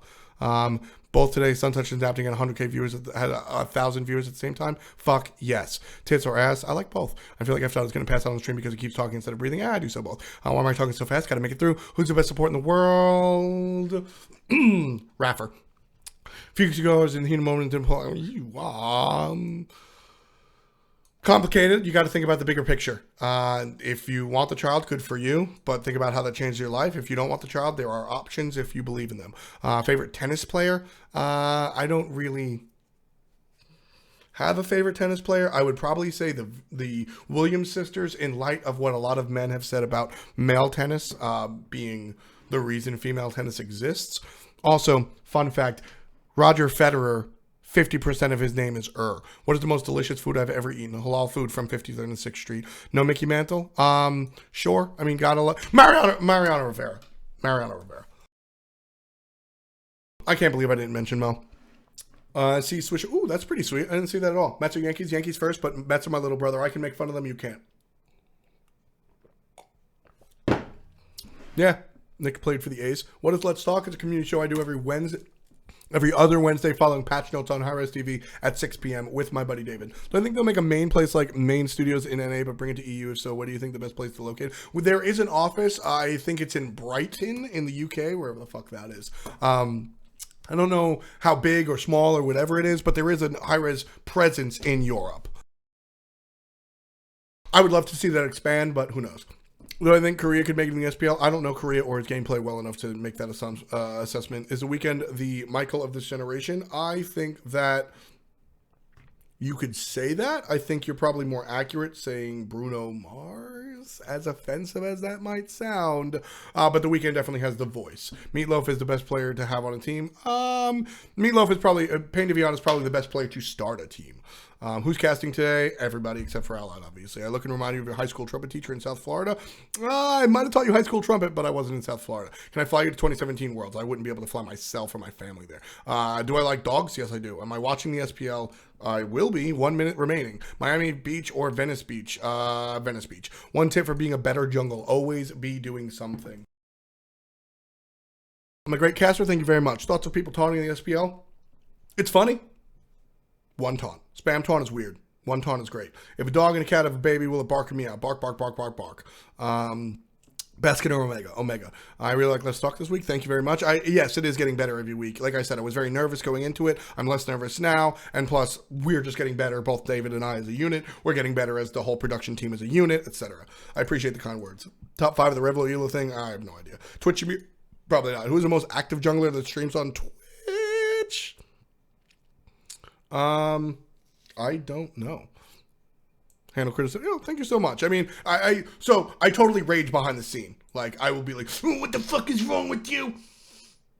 I guess you're right. But what the, yeah, I got to go to work very soon. Hey guys, looking for a girlfriend? Whisper you? Oh, well, if you got a cute one, send them my way. Do I think Dustin's going to make a good sub? Yes, I do. I do indeed love my pepperoni cheese and adapting pizzas. Yes. What happens when someone plays a band skin? They get fined. I do. Do a lot. Cyclone or Zapman? Zapman. Bort or Eminem? Bort. Wink at me during picks and bans, F-Swag? Got it. Raffer sucks. That's not nice. 50% of his game is what his name is. Roger Federer. How do you become a pro Smite player on PC? Be really good and have somebody make you join their team. Do I think that Pain is the top 3 support in the world? No.